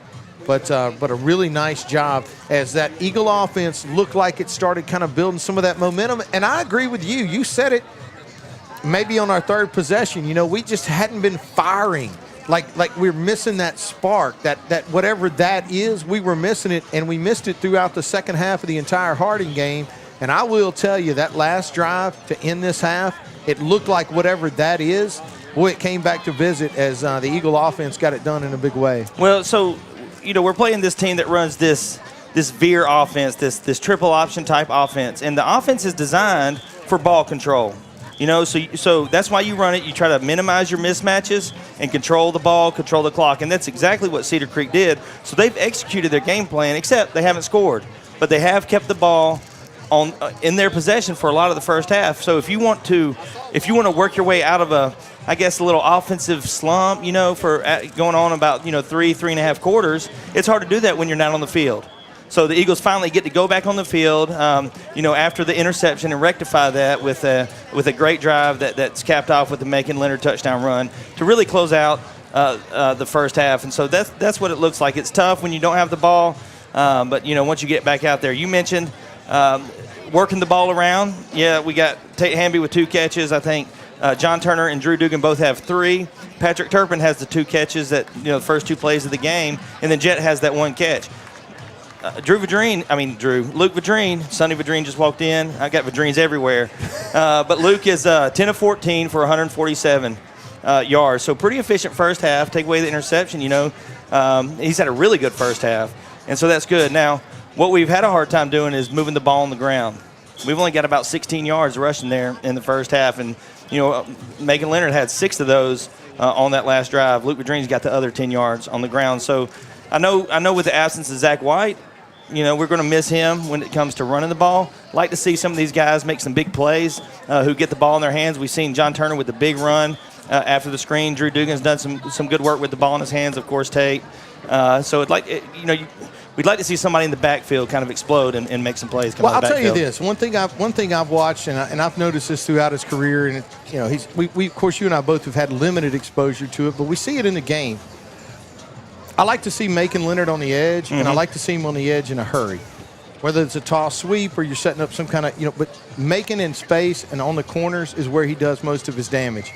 You try to run Macon inside, similar to what you see out of Zach with some of the same design plays. He has a tough time between the tackles. I don't know if it's a running style thing or a blocking thing or just the fact that Zach White is a man among boys when he's running inside the tackles. But I think you're going to see, hey, look, here's what we say every season, every year, no matter who's down there doing whatever. Drew Vadrine is going to make he's going to make adjustments in the second half. It's going to happen. Coach, the Eagles always make good adjustments in the second half, and that's just what they do. We saw this last year when Chad Strickland goes down. You know, Chad and Zach are two different style runners, and so it took a few games for the Eagles and their offense to get going with Zach. Then once when we get to the Washita game, he has a breakout game, and the Eagles are rolling after that.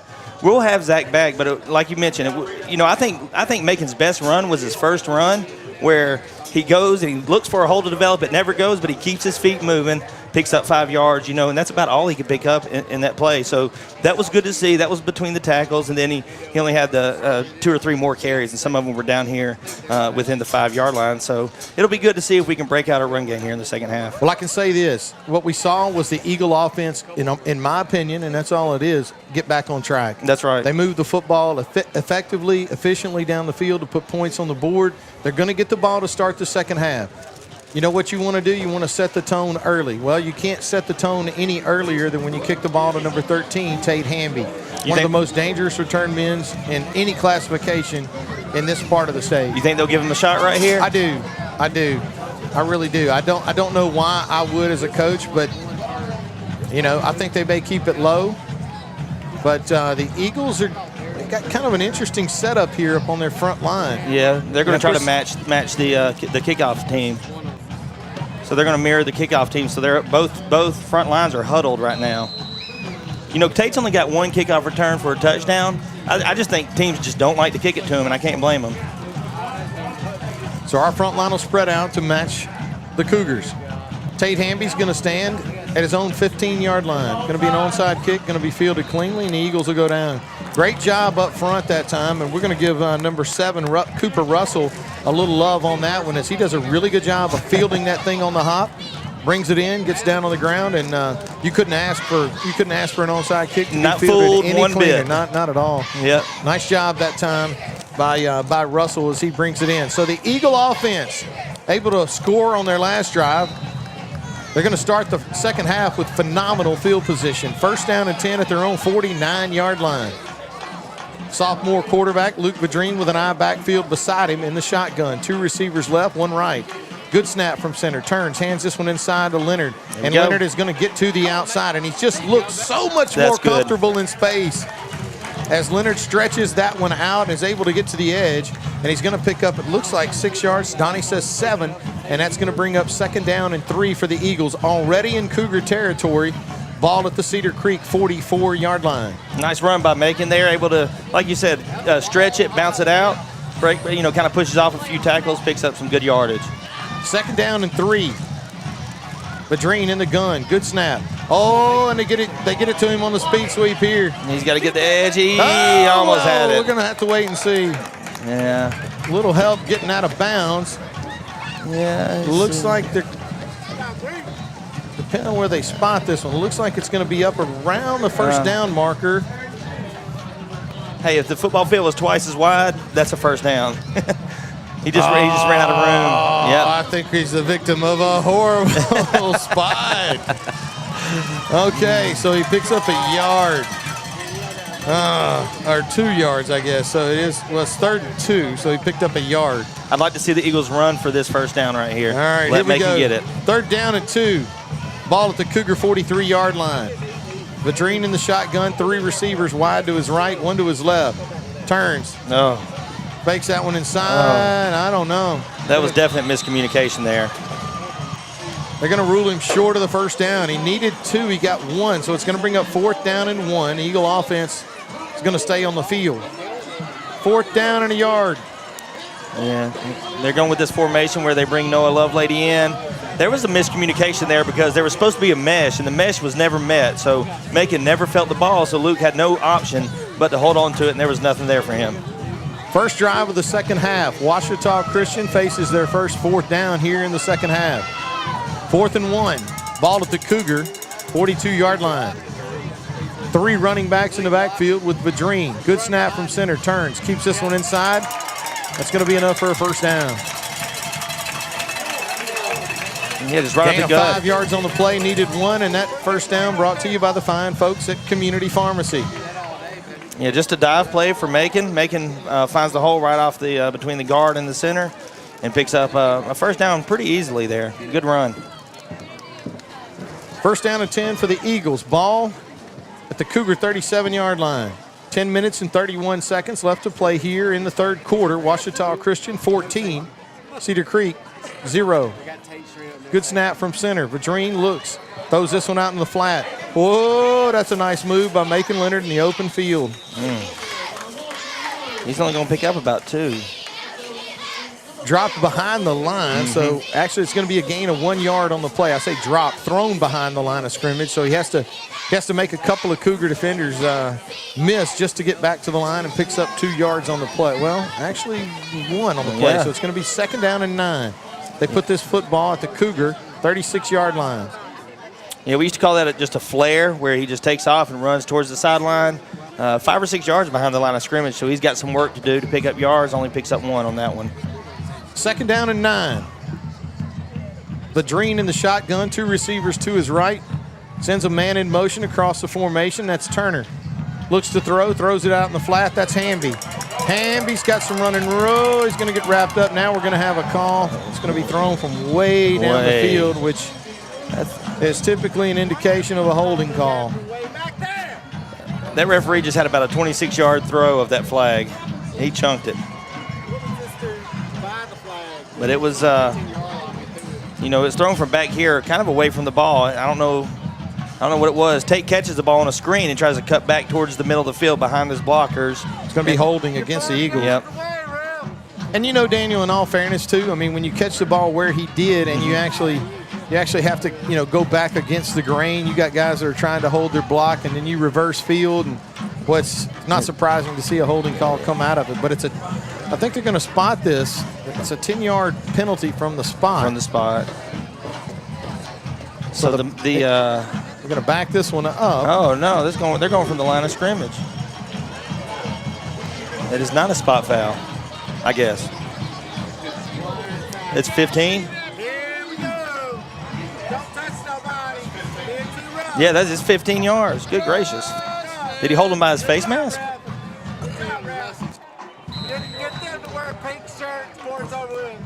So it must have been, Daniel, we couldn't see. They did the indication of the penalty. It looked like he pulled down his arm. Maybe it was maybe he chopped his arm for a personal foul. But in either case, it's a 15-yard penalty against the Eagles. It's going to bring up 2nd down in a bundle. Vadrine in the shotgun. Leonard joins him in the gun. 2 receivers to his left, 1 to his right. Vadrine looks to throw. He's got time. He's going to step up in the pocket.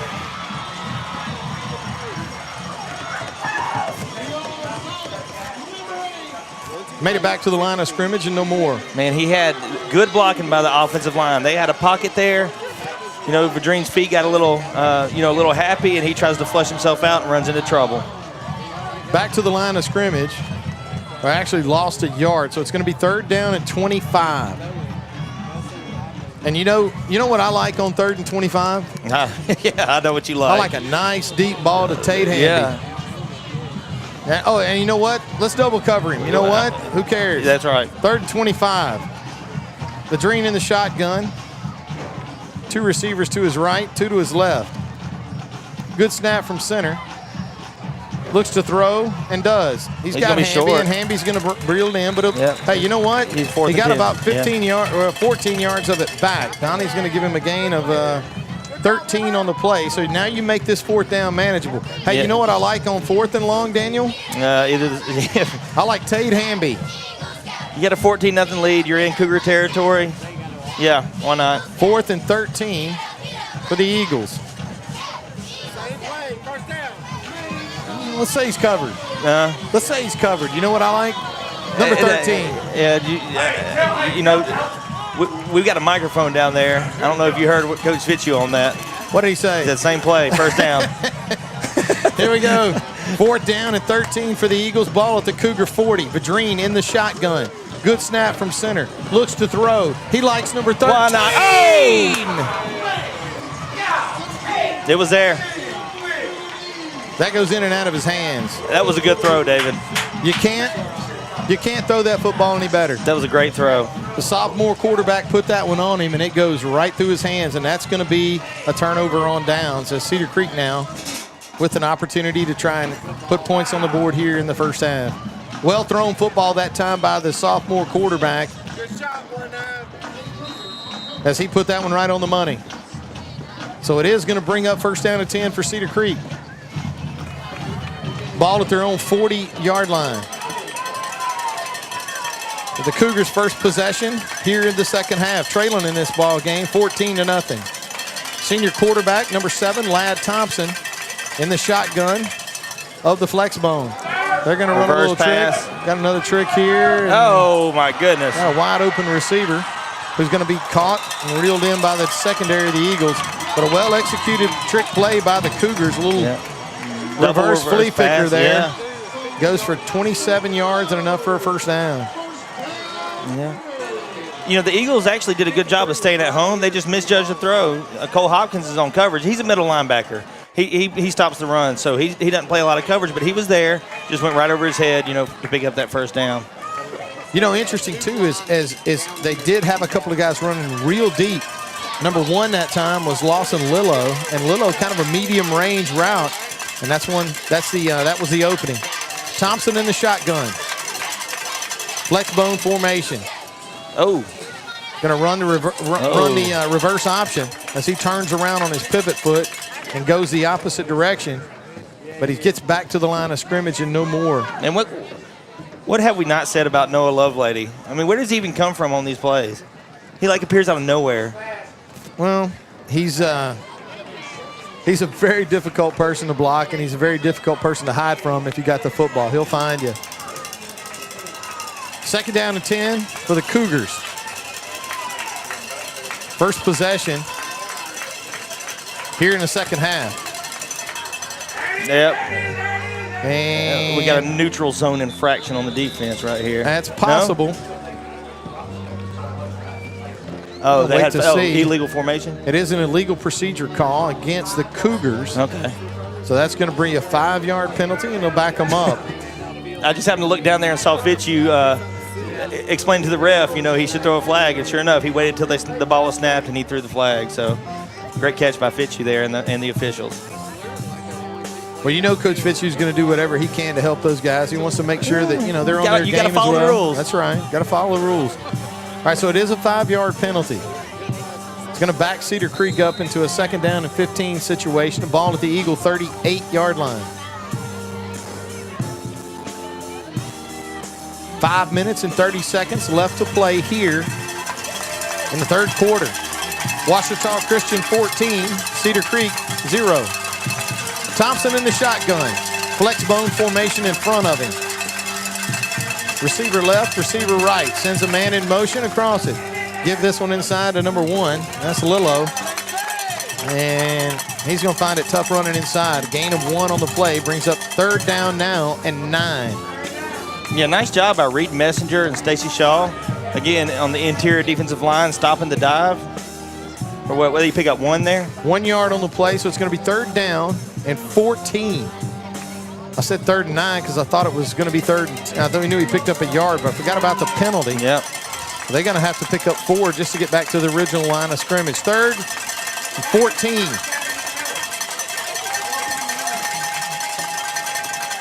Good snap from center.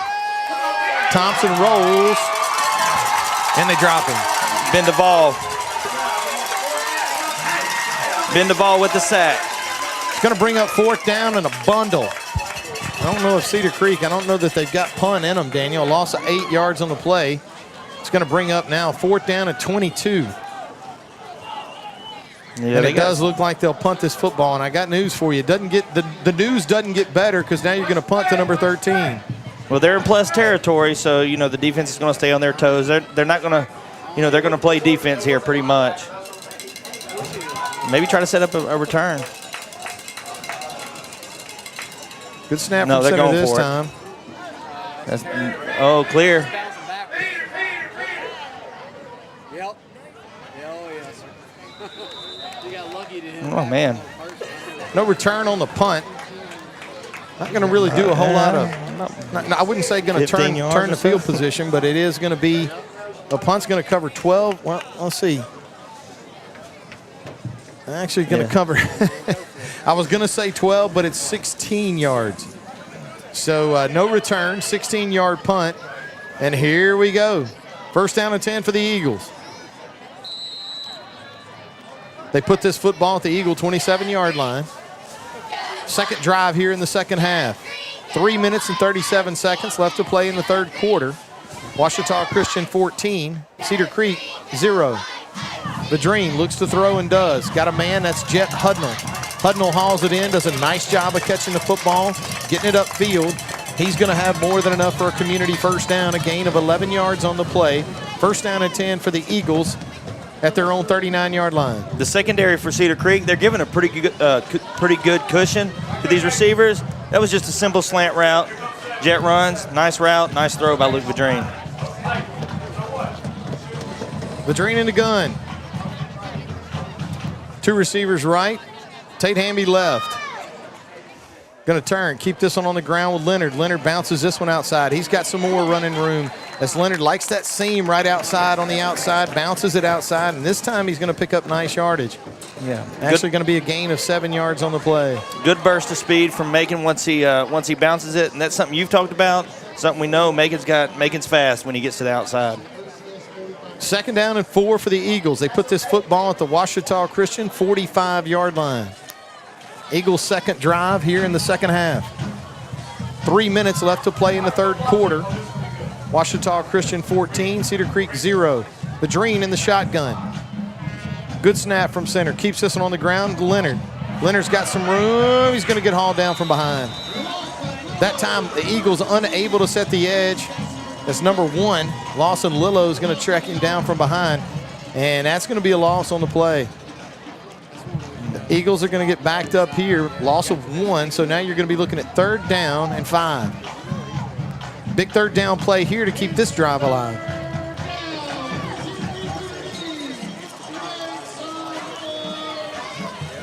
Two receivers wide to the right, one to the left. Eagles traveling from right to left from our vantage point. Good snap from center. Pulls this one down, looks for some running room, and Luke's going to have enough for a first down. Heads up play that time by the sophomores. He had that, and he took what the defense gave him. Needed 5, picked up 6, and that's enough for a community pharmacy first down. Yeah, great decision by Luke. At the last minute, the secondary scooted up and played a little press coverage there. That's not what the play was designed for, so Luke makes his own audible, makes his own play, picks up the first down. First down and 10 for the Eagles. Ball at midfield. 2 running backs in the backfield with Vadrine. 2 receivers to his right, 1 to his left. Tate Hami. Offset eye backfield. Looks to throw, puts some air into this one. Hamby's going to haul it in. Going to be inside the 20-yard line. Boy, I tell you what, great effort that time out of the senior wide receiver and defensive back, Tate Hami, as that was a heck of a catch. Tate extended, gave his body up for it, and hauled it in. That's going to be more than enough for another community pharmacy first down. Gain of 32 yards on the play, and that puts the Eagles inside the Washam Agency red zone. First down and 10 at the Cougar 18-yard line. We've tried that play twice. It's been there both times. Vadrine with 2 running backs with him in the shotgun. They are pressing. Good snap from center. Turns, hands this one to Leonard. And he'll pick up positive yardage. Gain of 3 yards on the play. It's going to bring up second down and 7.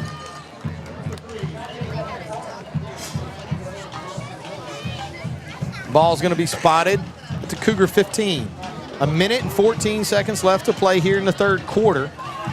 Ouachita Christian 14, Cedar Creek 0.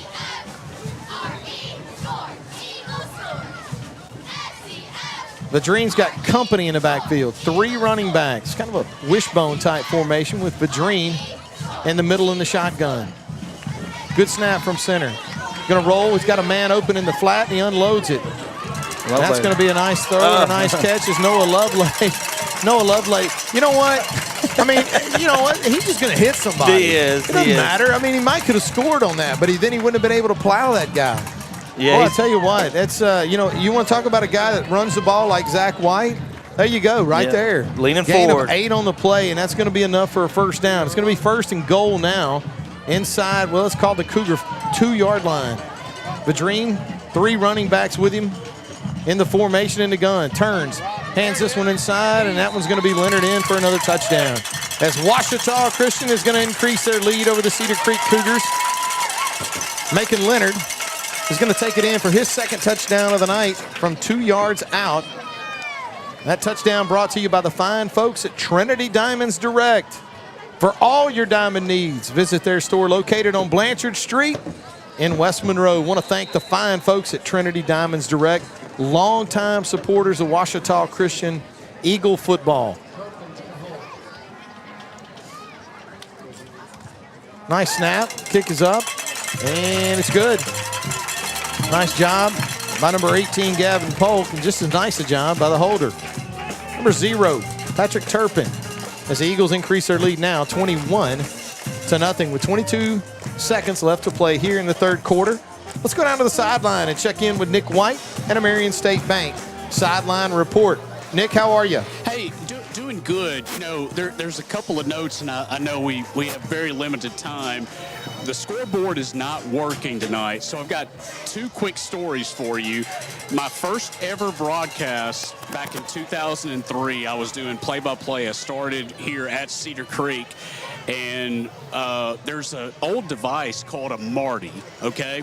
And it sends out like a transmission or whatever back to the studio that was here in town, and we got accused of blowing out the scoreboard. So hasn't worked since. Well, I mean that was what, 20 years ago. Yeah. So whenever I started my career, but then I also did a game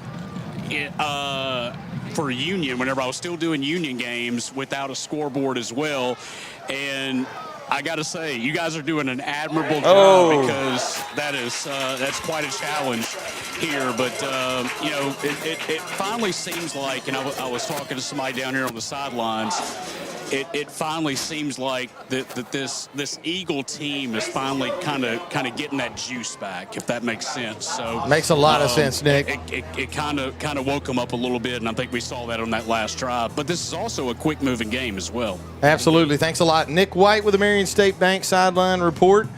If those of you tuned in on the live stream actually had an opportunity to watch Noah Lovelady hit somebody else. Yeah. Because that's just what he does. He hits people. Yeah. It's going to be first down and 10. The Cougars they're going to start inside their own 20 as a result of Noah's work. Keep this one on the ground. They go right up the middle with number 5. A couple of missed tackles inside by the Eagles. They had number 5. That's actually Gray Worthy hemmed up in the backfield, maybe right at the line of scrimmage. But he's going to elude a couple of tackles, pick up 5 yards on the play. It's going to bring up 2nd and 5. Andon Melton finishes that off with the tackle after he breaks a few. It's good to see Andon Melton out on the field. He played last week also, but before that I think he missed 2 or 3 games with a hurt foot, hurt ankle. So he's back out there. We could definitely use him at cornerback. That's going to bring it into the third quarter of play here in Ruston. Ouachita Christian leading the Cedar Creek Cougars 21-0. Want to thank tonight's third quarter sponsor, Valerie Van Mathern, attorney at law. Valerie's a longtime supporter of Ouachita Christian Eagle Athletics. And, again, you know what we can do? We can thank Valerie for sending multiple kids to the school as well. State champion wrestler. And, Bub Mathern, he was fun to watch.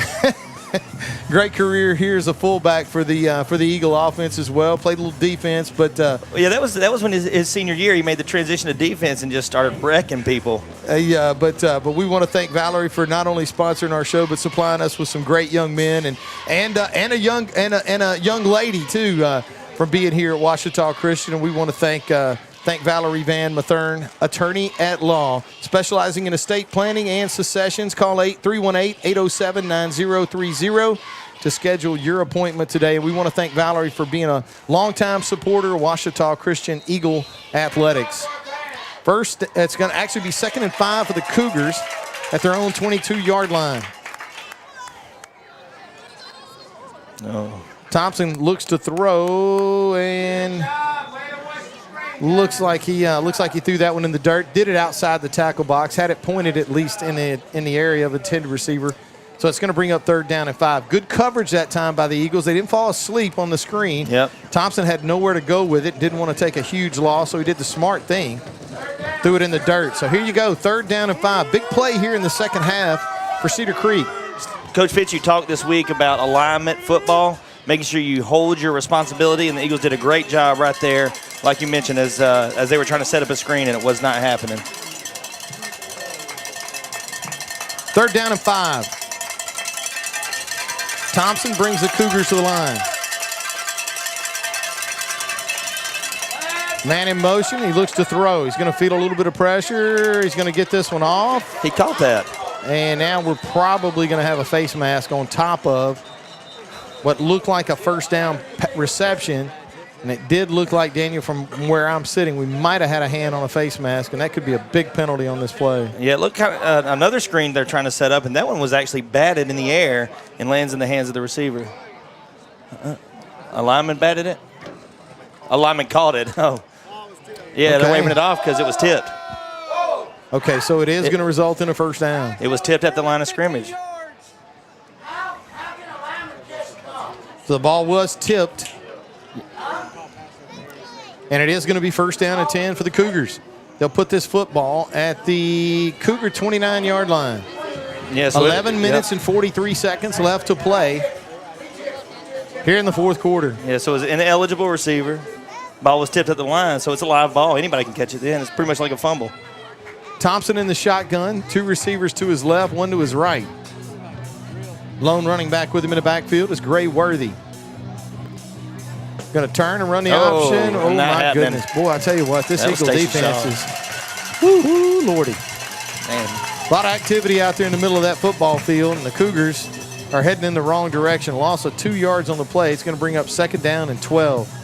Yeah, Probably don't want to run that one again. Yeah, Stacey Shaw was there from the nose guard position. I mean, as soon as the I guess up back or fullback gets the ball, man, he's getting nailed by Stacey there. Maybe some of the novelty of this offense is wearing off here in the second half, Daniel, and our guys are finding their way to the football. 2nd and 12 for the Cougars. Ball at their own 27-yard line. Thompson in the shotgun. 2 receivers to his left, 1 to his right. Looks to throw. Has time, puts this one in the air. It's going to be incomplete. Pretty good coverage that time by the Eagles out here in the flat, as that was Aiden Eldridge. Eldridge running stride for stride with his receivers, looking for James Myers, and it's incomplete. So it's going to bring up 3rd down and 12. You run the flex bone in a ball control offense. It can help you win a football game when you're trying to run the clock and get out of here. When you need 3rd and 12, you know, not exactly a down and distance you're going to run the option against. You know, one thing I'm wondering about, you know, we looked at the roster. Cedar Creek is rostering 27 people. You gotta wonder, you know, how they're holding up, you know, with their lungs here in the 4th quarter of this game. Not a lot of depth with only 27 people. Thompson sends a man in motion. He may let this play clock wind down. He's at 2 seconds. Now he takes a snap. They're going to run the option up the middle of the field, and they're going to run into a wall of Eagle defenders. No gain on the play, and it's going to be 4th down. Cedar Creek is going to have to punt this football. Maybe they will, maybe they won't. If they don't, and they don't pick up, yeah, here comes the punting unit now. Yeah, this Eagle defense has essentially completely stopped the running game of the Cedar Creek Cougars. Now, I think Coach Fitz, you alluded to it, Daniel, some when we talked to him. I mean, it's not an offense you see a lot of. You got to read your keys. What it seems to me like is there may have been a little novelty there in the first half, but this Eagle defense is focused in and kind of finding out what they need to do to slow it down. 4th down and 11. Cougars are going to punt this football to Tate Hami. Slow snap. Punt gets away. Tate's going to run this one in. He's going to field it cleanly. He's going to make one man miss. Now he's going to make another man miss with a stiff arm. He's got some running room. He's across the 50. Now he's across the 40, across the 30, inside the 15, the 10, the 5. Touchdown! Washita Christian. No flags on the play. Tate Hami is going to put another touchdown on the board for the Eagles. Always dangerous when you punt it to him. Touchdown return, covers 54 yards. I tell you, what a nice return. Daniel, sometimes you catch that clean, you get to the wall, and you just basically outrun everybody. That time, Tate had to catch that one in a tight space, make a couple of defenders miss, hits one of them with a nice stiff arm to gain the edge, and then able to take it in. A nice run, a really good return that time. by the senior wide receiver, senior defensive back, senior return specialist, Tate Hami. Good snap. Ooh. Good hold. Going to the trees. And a kick. Oh, my, yeah. Well, if you're watching on the live stream, there's somewhat of a forest right behind the track here at Cedar Creek, and that one looked like it may have gone deep in there. So a nice job that time with the extra point by number 18, Gavin Polk. And the Eagles are going to lead this contest now 28-0. Against Tensall, Tate Hami had his 7th punt return in his career for a touchdown to set the all-time record. He just extends that with his 8th one of his career. What a fantastic career. Just in the return department, not even mentioning what he's done on the field on both sides of the ball. Still some more football to play, too. We got 9 minutes and 23 seconds left to play here in the fourth quarter. Want to thank tonight's fourth quarter sponsor, Eagle Point Boat and RV Storage. Eagle Point Boat and RV Storage, located on beautiful Lake D'Arbonne, Farmerville, Louisiana. Proud longtime supporters of Ouachita Christian Eagle football. The folks at Eagle Point Boat and RV Storage, Daniel, they've been with us for a long time.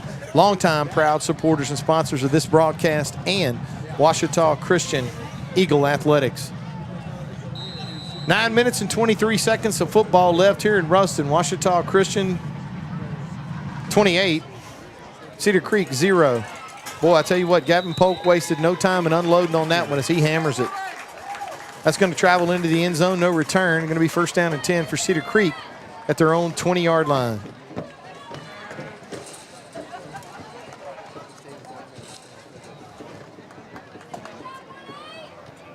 Ladd Thompson and Cedar Creek have had a tough time getting the offense started here in the second half.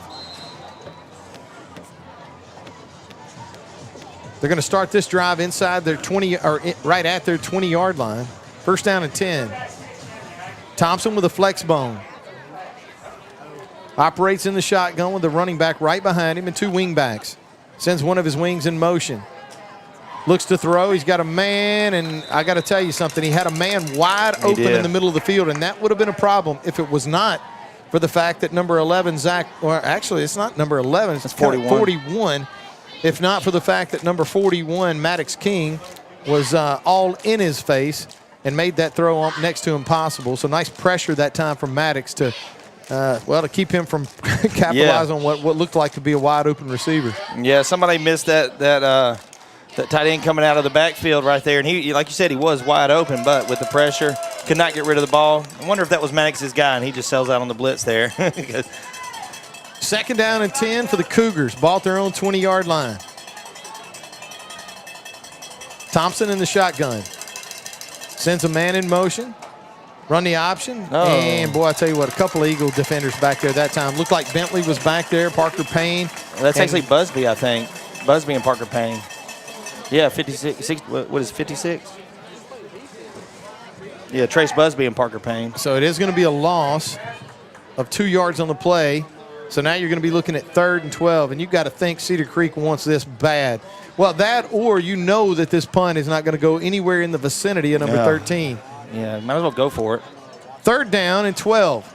Ball at their own 17. Thompson in the shotgun. Flexbone formation with him in the gun. Little reverse action on the and that's how you pick up a first down.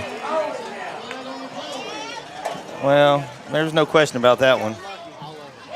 No, and that's you know what you want to do too is you tip your hat to Noah Lovelady. Noah knew he got the face mask. He walks over to Thompson and pats him on the shoulder pads and says, "Hey, my bad." Yeah. You know, that was completely unintentional. And Noah was out of position. He got cut back on, and he threw his arm out to grab anything, and unfortunately came up with the face mask. But what you love is a guy that walks over to him and says, "Hey, man, sorry about that. You know, just class and good sportsmanship." And that's going to be a 15-yard penalty against the Eagles, and it's going to result in a first down for Cedar Creek. As now they'll have the football 1st and 10 at their own 33-yard line. Clock running, 8 minutes left to play in the football game. Thompson in the shotgun.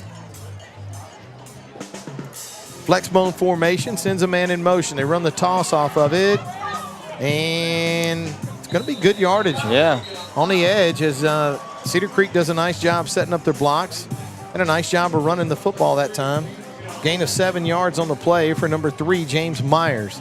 It's going to bring up 2nd down and 3 for Cedar Creek at their own 40-yard line. Clock running, 7 minutes and 40 seconds left to play in the game. I think that was, and I could be wrong, but I think that was Cedar Creek's 2nd first down of this half. The first one was on the that reverse pass where they picked up the first down, and then the face mask there. Eagles defense has been fantastic this half. Bunch formation to the right, single receiver to the right, 1 running back in the backfield with Thompson. Good snap from center. Thompson looks to throw. He's got a man. It's open. It's going to be complete to number 1, Lawson Lillo. Lillo's going to go across the Eagle 45. Looks like they'll spot him down at the Eagle 43-yard line. A nice throw that time from Thompson. Hit the open receiver, Lillo. Gain of 17 yards on the play and enough for another Cougar first down. Yeah, it looked kind of like the Eagles were in a zone defense there, a zone coverage, because Lillo just finds a spot, in between the linebacker and the safety there. Good throw by Ladd Thompson. 6 minutes, 50 seconds left to play in the ball game. Ouachita Christian 28, Cedar Creek 0. Thompson calls for the ball. Run a little toss here. This time the Eagle. Oh my God. I mean, that's called behind the line of scrimmage. Tackle for loss. Oh my goodness. Oh my goodness, a loss of 4 yards on the play. That was violent. It was, and again, it's like where does he come from? He shoots the gap, and he just that's Noah Lovelady, of course, we're talking about. Explodes to the football. Wow, what a great play by Noah Lovelady, number 33, the senior linebacker. Hey, guess what? You know what? I'm going to go ahead and say it. I'm calling out all the schools in this area and the small schools. Oh my goodness. The Northwestern states, the McNeeses, the Nicholls State. If that guy's not on your radar as a linebacker, you're missing the boat. He's going to beat you one day. Boy, what a great football player. Not showing up in a lot of lists right now, but heck of a football player. Cougars are going to try to keep this one on the ground. And boy, not much happening inside. Yeah. Eagles converging on the ball. One of them, number 33, and the other one was number 2, Parker Payne. The loss of 2 yards on the play, and the Cougars are going the wrong way with 5 minutes and 40 seconds left to play in the game. 16, third down, 3rd and 16. I think prior to that last play, Noah Lovelady was already the all-time leader in negative yards resulted from tackles for loss, and he just picked up about 6 or 7 more on that last play. Why not? I know. But I'm just telling you, there's going to be some of these smaller colleges around here that are going to rue the day that they passed up on a guy 100%. like this. What a great football player. 3rd and 16, Cedar Creek going to have to make something happen here. Thompson's going to look to throw. No, he's in trouble. He's in trouble, looking for the edge, unloads. This one's going to be incomplete. There's on the no far way he side of caught the that. field. Okay.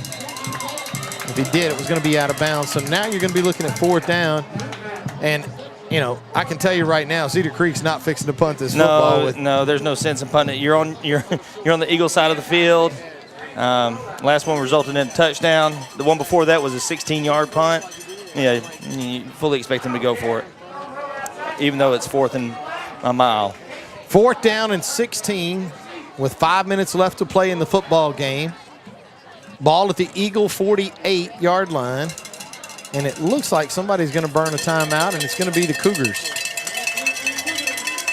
Let's go down to the sideline, Daniel. Check in with Nick White and a Marion State Bank sideline report. Nicholas, how are you? Hey, doing great. I want to go back to that punt return by Tate Hami, and I've watched this young man play for just like you guys for years. That might be the most impressive punt return that I've ever seen him perform. Just the vision, and that's why he's a Division I SEC recruit. You also talk about Noah Lovelady, and unfortunately, with my experience around college athletics, I don't get, like, there's something called heart, and like you can't measure that, and that's what I wish that a lot of colleges would look at when you look at somebody like Noah Lovelady, Ryder Bentley, and go down the line, is just that. I mean, you saw that with Tate. Obviously, he's an SEC recruit, but you want to see that with all these other athletes as well, and it's unfortunate, but that is kind of the way that it is, and to me, give me heart all day. Thanks a lot, Nick. Nick White with the Marion State Bank sideline report. 4th down for the Cougars. Thompson Play action, looks to throw, puts some air under this one. It's going to be incomplete. And that's going to be a turnover on downs for the Cougars, and Ouachita Christian is going to have an opportunity to add to a 28-point lead. 4 minutes and 54 seconds left to play in the football game. Ouachita Christian 28, Cedar Creek 0.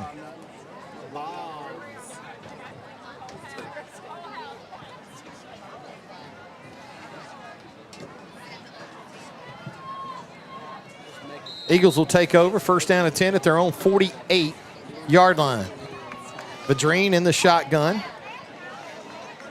Leonard will join him in the gun. Turns, gives this one to Macon. Macon's going to find tough sledding inside. Cedar Creek is not giving up the run inside a whole lot tonight. Gain of 3 yards on the play, and the clock's going to continue to run now inside of 4 minutes and 40 seconds. Second down and 7.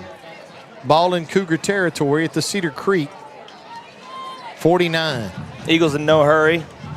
They don't want to give the ball back to the Cougars. You know, they're going to let the clock run, hopefully hold on to it for the remainder of the game. 21 seconds left on the play clock. I'm sure Luke will let this one wind down.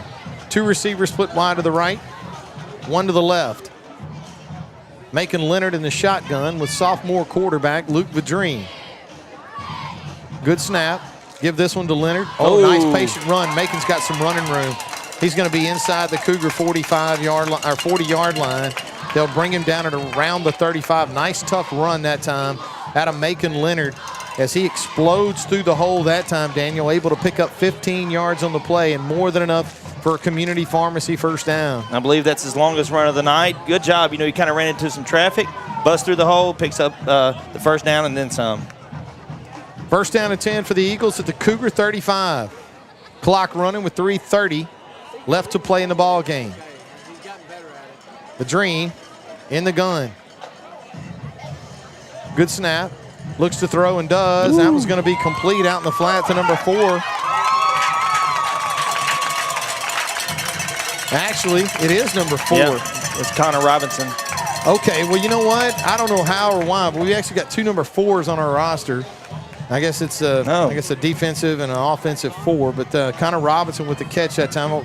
Looked like you know we got a Boyd Wilkes as well as a number 4. Connor's a sophomore, and he was one that showed a lot of promise at the beginning of the season. Ended up with mono, so he was out for several weeks. You know, not only with the sickness, but with the Leonard symptoms. Gets the call. He's got some running room. He's inside the 10, inside the 5. Touchdown! Ouachita Christian. Number 3, Macon Leonard with his most impressive run of the night. That time Daniel set his blocks up, cut it inside, exploded through the hole, and he goes in for the touchdown. The touchdown covers 19 yards as the Ouachita Christian Eagles put some more points on the board. Nice tough run that time by Macon Leonard. That touchdown brought to you by the fine folks at Trinity Diamonds Direct. For all your diamond needs, visit their store located on Blanchard Street in West Monroe. Extra point attempt is going to be up and good as Gavin Polk splits the uprights. And the Ouachita Christian Eagles are going to take a 35-0 lead with 2 minutes and 47 seconds left to play in the football game. And I say it's pretty safe to say that Ouachita Christian's going to win this football game. Yeah, that was a nice run by Macon. Goes off the right side of the line. That was a nice piece of work. Yeah, does a little bobbing and weaving on his way to the end zone, avoids the tackle. Great run. You know what he's done all night tonight, though, is he's kept feeling his way, and he's keeping outside leverage, outside. And he's been run out of bounds a few times. That time, outside. He planted that outside leg, accelerated up through the hole, got to the next level, and scored a touchdown. Nice run that time out of Leonard. You and I have both seen him, and I'll tell you right now, as far as I'm concerned, he's just one of those guys fun to watch run the football because of the burst that he has. And he's done a nice job tonight. And, you and I both know, I mean, look, it's one of those things, you know, Zach White's he's going to have to be healthy as we're going to, you know, get into this playoff run. And can't do it with just one, though. No, you're not. You're not going to be able to. And you're going to need Zach healthy. Yeah. And a high ankle sprain is one of those injuries. It can be nagging, and it can continue to kind of work on you. But nice job that time. That's a good kick. That one is, well, that one could have. Yeah. That one could have been fielded around the 1, but I don't think the Cougars wanted any part of it. as the kick lands right on the 1 yard line, but travels into the end zone. So the Cougars will take over now, first down and 10 at their own 20-yard line. So something I think I've noticed tonight, and you can correct me if I'm wrong, but I don't think we had a single false start throughout this whole game tonight. You know what? I'm going to go ahead and tell you that if we have, I don't remember it. Yeah, I don't remember it either. But you know what? You know what the moment of truth is, right? On that statement? What's that? You ask Donnie if it's happened. False starts, Donnie? None. Donnie says none. Okay, well, then in that case. You know, that's good, but it's a real big deal after the struggles that we had last week and key moments of that game. Absolutely. The Cougars are going to keep this one on the ground.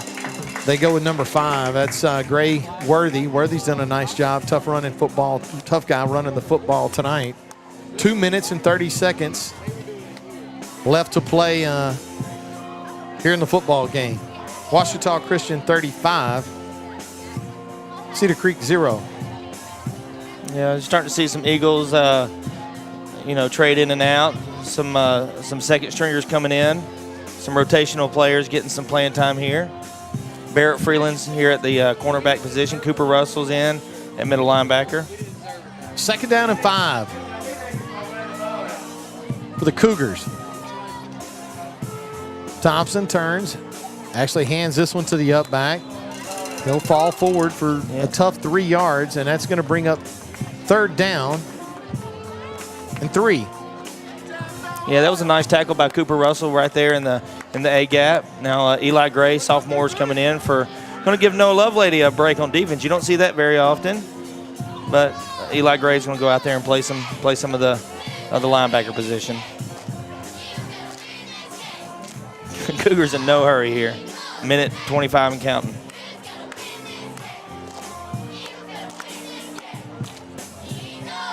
Thompson in the shotgun. Flex bone formation around him. Reverses. Turns this one upfield. And he's not going to go anywhere. As the Eagles are going to do a real good job hemming him up. Actually going to be a loss of 2 yards on the play. As this clock's going to get inside of a minute. Eagles are going to win this football game. All right, Daniel, tell me this. Who we got next week? Oh, we got Grant at home. We get to play at home for the next 2 weeks. That's crazy. It is. Is the press box still there? Forever. I don't know. Is it still there? I don't know. I don't know I either. hope there's not raccoons living in it. You know how many times we played Grant? 0. Never. No, and football. Absolutely. Yeah, never played with football. Going to be interesting, and I will tell you this: Grant does bring. Their record's probably not going to indicate it, but Grant's a 4A school, and they're going to bring a good football team or competitive football team up to Ouachita Christian next week. Typically, they're competitive across the board in their athletics. 25 seconds left to play. Thompson looks like he's going to take a penalty here.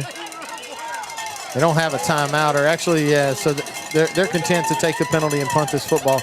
Not sure that that's really what they want to do. It looks like Coach Fitzhugh may elect to go punt safe on this. Yeah, not really set up a return. Yeah, he's trying to figure out who he's going to keep on the field. It looks like he's keeping his defense, just a standard defense on the field. Standard defense. Let the ball bounce. We're not going to send anybody deep. 20 seconds left to play in the football game. Ouachita Christian 35, Cedar Creek 0.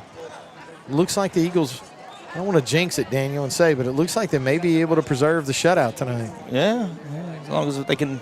Cougars will punt this football. Nobody deep for the Eagles. Let it hit. It's a nice roll. Yeah, that's a good punt. And Cougars will kill it at the Eagle. 5 seconds left. 32-yard line with 5 seconds left to play in the football game. Next week, Grant's coming to town. Punt covers 46 yards, no return. Grant's going to bring a football team to Monroe. Quality 4A opponent as the Eagles will take Grant on. First time in the history of the school to take on Grant. And should be a really good football game out at Stephen Fitzhugh Field, Eagles Stadium. And that should be a great game next week as we get ready and get closer to winding down this season. Every week you know matters. what next week is too, right? It's 2 weeks before the end of the regular That's season, right. so you know what the expectation is, right? We're coming to you, and I got to tell you, I think there's going to be a demand. I need to know some power rating information next week. I got to know it, and you got to give it to us. Yeah, so I'll go ahead and give you a little bit right now. Going into this game, we're sitting at number 5 in the power ratings. There's a game going on right now between Vermilion Catholic and St. Edmund. No. Anyway, 2 of those teams down south, I think it is Vermilion and St. Edmund. So there's going to be some shuffling in the order there. This win's going to help us. One thing we want to do is keep an eye on our opponents and cheer them on. We hope they win. Absolutely. But next week I think St. Fred and Cedar Creek are going to play. So I'm going to tell you right now, I'm going to have a hard time cheering for Harding Academy. It's too fresh. Too soon. It is. I'm kidding. But hey, we'll take what we can get out of that game, to set us up moving forward. Hey, listen, I'll tell you this. I think you touched on it with Coach Fitzhugh and the coaches. So, look, last year, our guys got a wake-up call when we traveled over to Millhaven and got 350 yards rushing put on us, and we got dismantled by a good Ouachita football team. Last week, we went and played a good Harding Academy football team. And I think our guys got, hey, you know what? If you don't play football, you're not on your A game. You can wind up on the short end of the stick. So, yeah. Hey, you know what? I think we did a nice job of bouncing back. I think the first quarter of this game, I think we were still trying to find a little confidence and maybe shake off some cobwebs. The second quarter, the third quarter, and to end this football game, this Eagle football team found its mojo again and looked really good against the Cedar Creek football team tonight. Cedar Creek with only 27 guys on the roster. I will tell you this, they had a lot better football team than I thought they would. Yeah, they have good players. I mean, they just don't have a lot of depth, a small roster.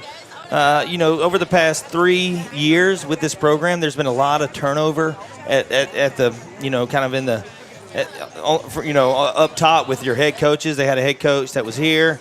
Resigned. They hired a coach. Then the old coach came back, and now he left again. And so, a lot of turnover. A new look offense for the Cougars. Ladd Thompson did a fine job, running it. But this Eagle defense, like you mentioned, especially in the second half, just played lights out. The first quarter, yes, it was slow going. We didn't get the ball very much. On top of that, we've got a good mixture. We've got a lot of seniors that play and a lot of sophomores that play. Some juniors mixed in there. But you would think that these guys, especially the sophomores, were under a good bit of pressure coming off the loss last week. Hey, we got to step our game up. We got to give a different look this week than we did last week. And so a couple errant throws, a couple runs, poor decisions. Cedar Creek was able to get a couple big plays. I think their biggest plays tonight were off of kind of trick plays. But once the Eagles unlocked that, stopping that run up the middle, man, they had a tough time getting the ball going. The Cougars did. Great job by the Eagles tonight, 35-0. Held on to the shutout to the very end, and it's been an interesting week though. You mentioned the playoffs and the PowerPoints. A lot's going to shake up. Again, your opponent's wins are a big deal. Ouachita was down 7, I think, around halftime to West Monroe tonight, so that would be a good one for us if Ouachita can win. I don't know if they can. I don't know if they will. Who knows? But I'd like to see the outcome of that game. So tell me this. Yeah. If, let's just say the Lions are able to hold on and defeat the Rebels tonight. So since we beat Ouachita, I guess that means we could beat West Monroe too, right? Well, I mean, right? Maybe. I don't know. I'm just saying. We'll never know. That's the problem with this. We'll never know. I bet you Fitz, you made a call though before the season. Well, the Ouachita Christian Eagles are going to win this football game 35-0. Let's go down to the sideline and check in with Nick White and say good night to Nick tonight. Nick, how you doing down there, buddy? Well, you guys have me cracking up because we know there's some schools that will not take the call and might be three miles. What are you saying? Are you saying somebody won't play us rhymes with Sterlington, Nick? Is that what you're saying? I'm just saying. I got you. Hey, I think I was talking to folks down here, and I kind of mentioned, it kind of felt, a little bit like we were lacking the juice in the first half, and I knew that obviously Ouachita Christian is the more talented team. Cedar Creek is rebuilding. They got 27 kids. They're trying to rebuild their program after a lot of coaching changes. So I want to give them credit, obviously, for really playing a good football game. But I also want to give Ouachita Christian a lot of credit because it could have been easy to sleepwalk through this thing, and I do think that it was tough to find that juice in the first half, especially after last week's game. David, you just said it. You're still salty about last week a little bit. Just saying. I could tell. I could tell you still got a little salt to you on that. But you know what? Iron sharpens iron. And, talking with Steven, obviously, Daniel, you did, and then, I did, pregame. Sometimes you learn more from your losses than you do from your wins. And I want to give credit to this Ouachita Christian football team for, especially in this second half, coming out here and handling business. And that's what they did. They came out against a district opponent that they were the superior team, and they handled their business. And you got to give the Eagles credit. Next week against Grant, that's going to be interesting.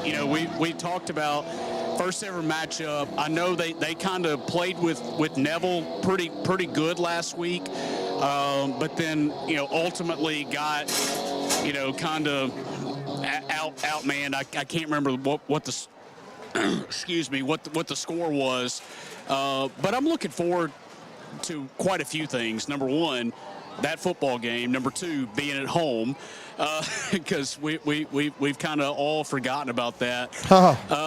We kind of, and for the next 2 weeks actually we'll be at home. But I also want to mention that it's going to be pretty cool next week too. We're going to honor our third and fourth grade champions that won the championship on this field.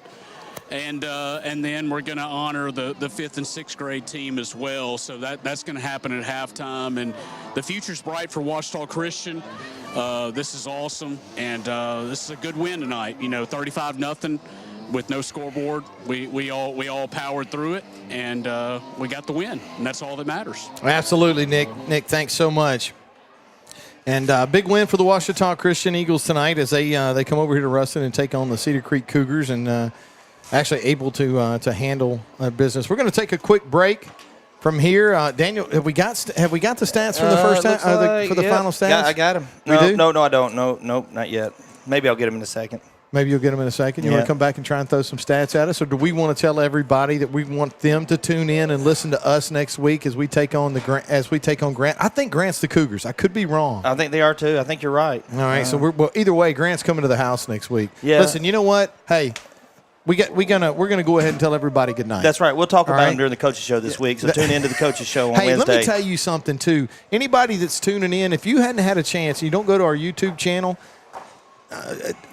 Daniel does a phenomenal job, and I mean, I'm telling you, it was a great coaches show this week with Coach Stephen Fitzhugh. You get some of the players that some of the seniors, and maybe some, as the year goes on, you're going to have to try and get all of them in. It's going to be tough. I mean, fall we're break have to make a playoff run, right? Oh, well, yeah. So I'm banking on that happening. So, but man, Coach Fitzhugh does such a great job, and I'm telling you, the kids do too. But Coach is open. He's candid. I mean, and he really opens up to you, and it's a really neat thing. So if you haven't had a chance to watch any of the coaches shows, hey, they're available. Go back and watch them. Maybe some of the games come and go as they get pulled down for different reasons, but those coaches shows are always there. And the one last week prior to this game tonight was fantastic, and I'm sure next week will be no different. Yeah, so when we started doing this, the first coaches show, week one, I sent Coach, I said, okay, here's some questions. I emailed him, said, here's some of the questions I'm going to ask you. If there's anything you don't want me to ask or talk about, just let me know.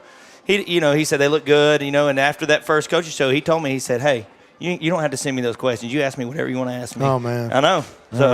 So last week I did. I pressed a little bit on our performance against Harding Academy, we were 1 of 11 on third downs, and you just look at stuff like that, and you're like, hey, this has to be fixed.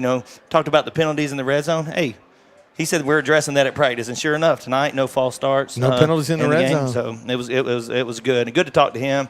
And Parker Payne was on Parker Payne. I'm trying to think of who else it was on the show this week, but man, how come I can't remember? But anyway, it's great to have these kids on the show, and ask them questions about what they're going to do after school, about their position. Oh, it was Drew Dugan, and just about their positions and how they found their way onto the field and some of the experiences they've had with OCS football. So it is a good time. We do it every Wednesday. Try to get started around 12:30. It depends on we got to let the kids eat lunch and then we'll get started. We'll do it again this week. Well, I'll tell you what, it's it's part of what we're doing with the media format. You and Brandon we got together this fall, and you guys, You got the equipment, you got the gear that allow us to be a multimedia-friendly school. It's a blank canvas, David. No, it's fantastic. It's great. And I know Coach Fitzhugh, he makes the time to do it, and he appreciates it, enjoys it as well. Yeah. Washita Christian's going to come over here to Ruston, to the campus of Cedar Creek School, and they're going to walk away with a 35-0 victory. A great win tonight for the Eagles. Hey, come back and join us next week as we get ready to go back to Fitzhugh Field, Eagle Stadium on the campus of Washita Christian School, where the Washita Christian Eagles are going to host the 4A Grant Cougars. Should be, and what could be a really good football game next week over at Washita Christian. Eagles win this one tonight. I want to take a minute to thank Nick White for being down on the sideline for us tonight. Nick always doing such a great job for us, and having a chance for him to come back to his alma mater here at Cedar Creek. Of course, DK, Daniel Kirkendall, without him up here by my side, I would sound like a blithering buffoon. So I thank him for everything that he does in keeping this ship straight. And, of course, the numbers and everything that goes along with him. Without Donnie Haley, we're rudderless. We have no direction. That's right. And would not know where we're going. And I want to thank everybody for what they do. Of course, Brandon McQuillan and the guys with getting this thing on the air tonight. Listen, thanks for tuning in tonight. Come back and join us next week for a home game against Grant. Should be a good one. Washita Christian wins this one tonight in big fashion, 35-0 over Cedar Creek. I want to thank you for tuning in tonight. You've been listening to Washita Christian Eagle football on the Washita Christian Sports Network.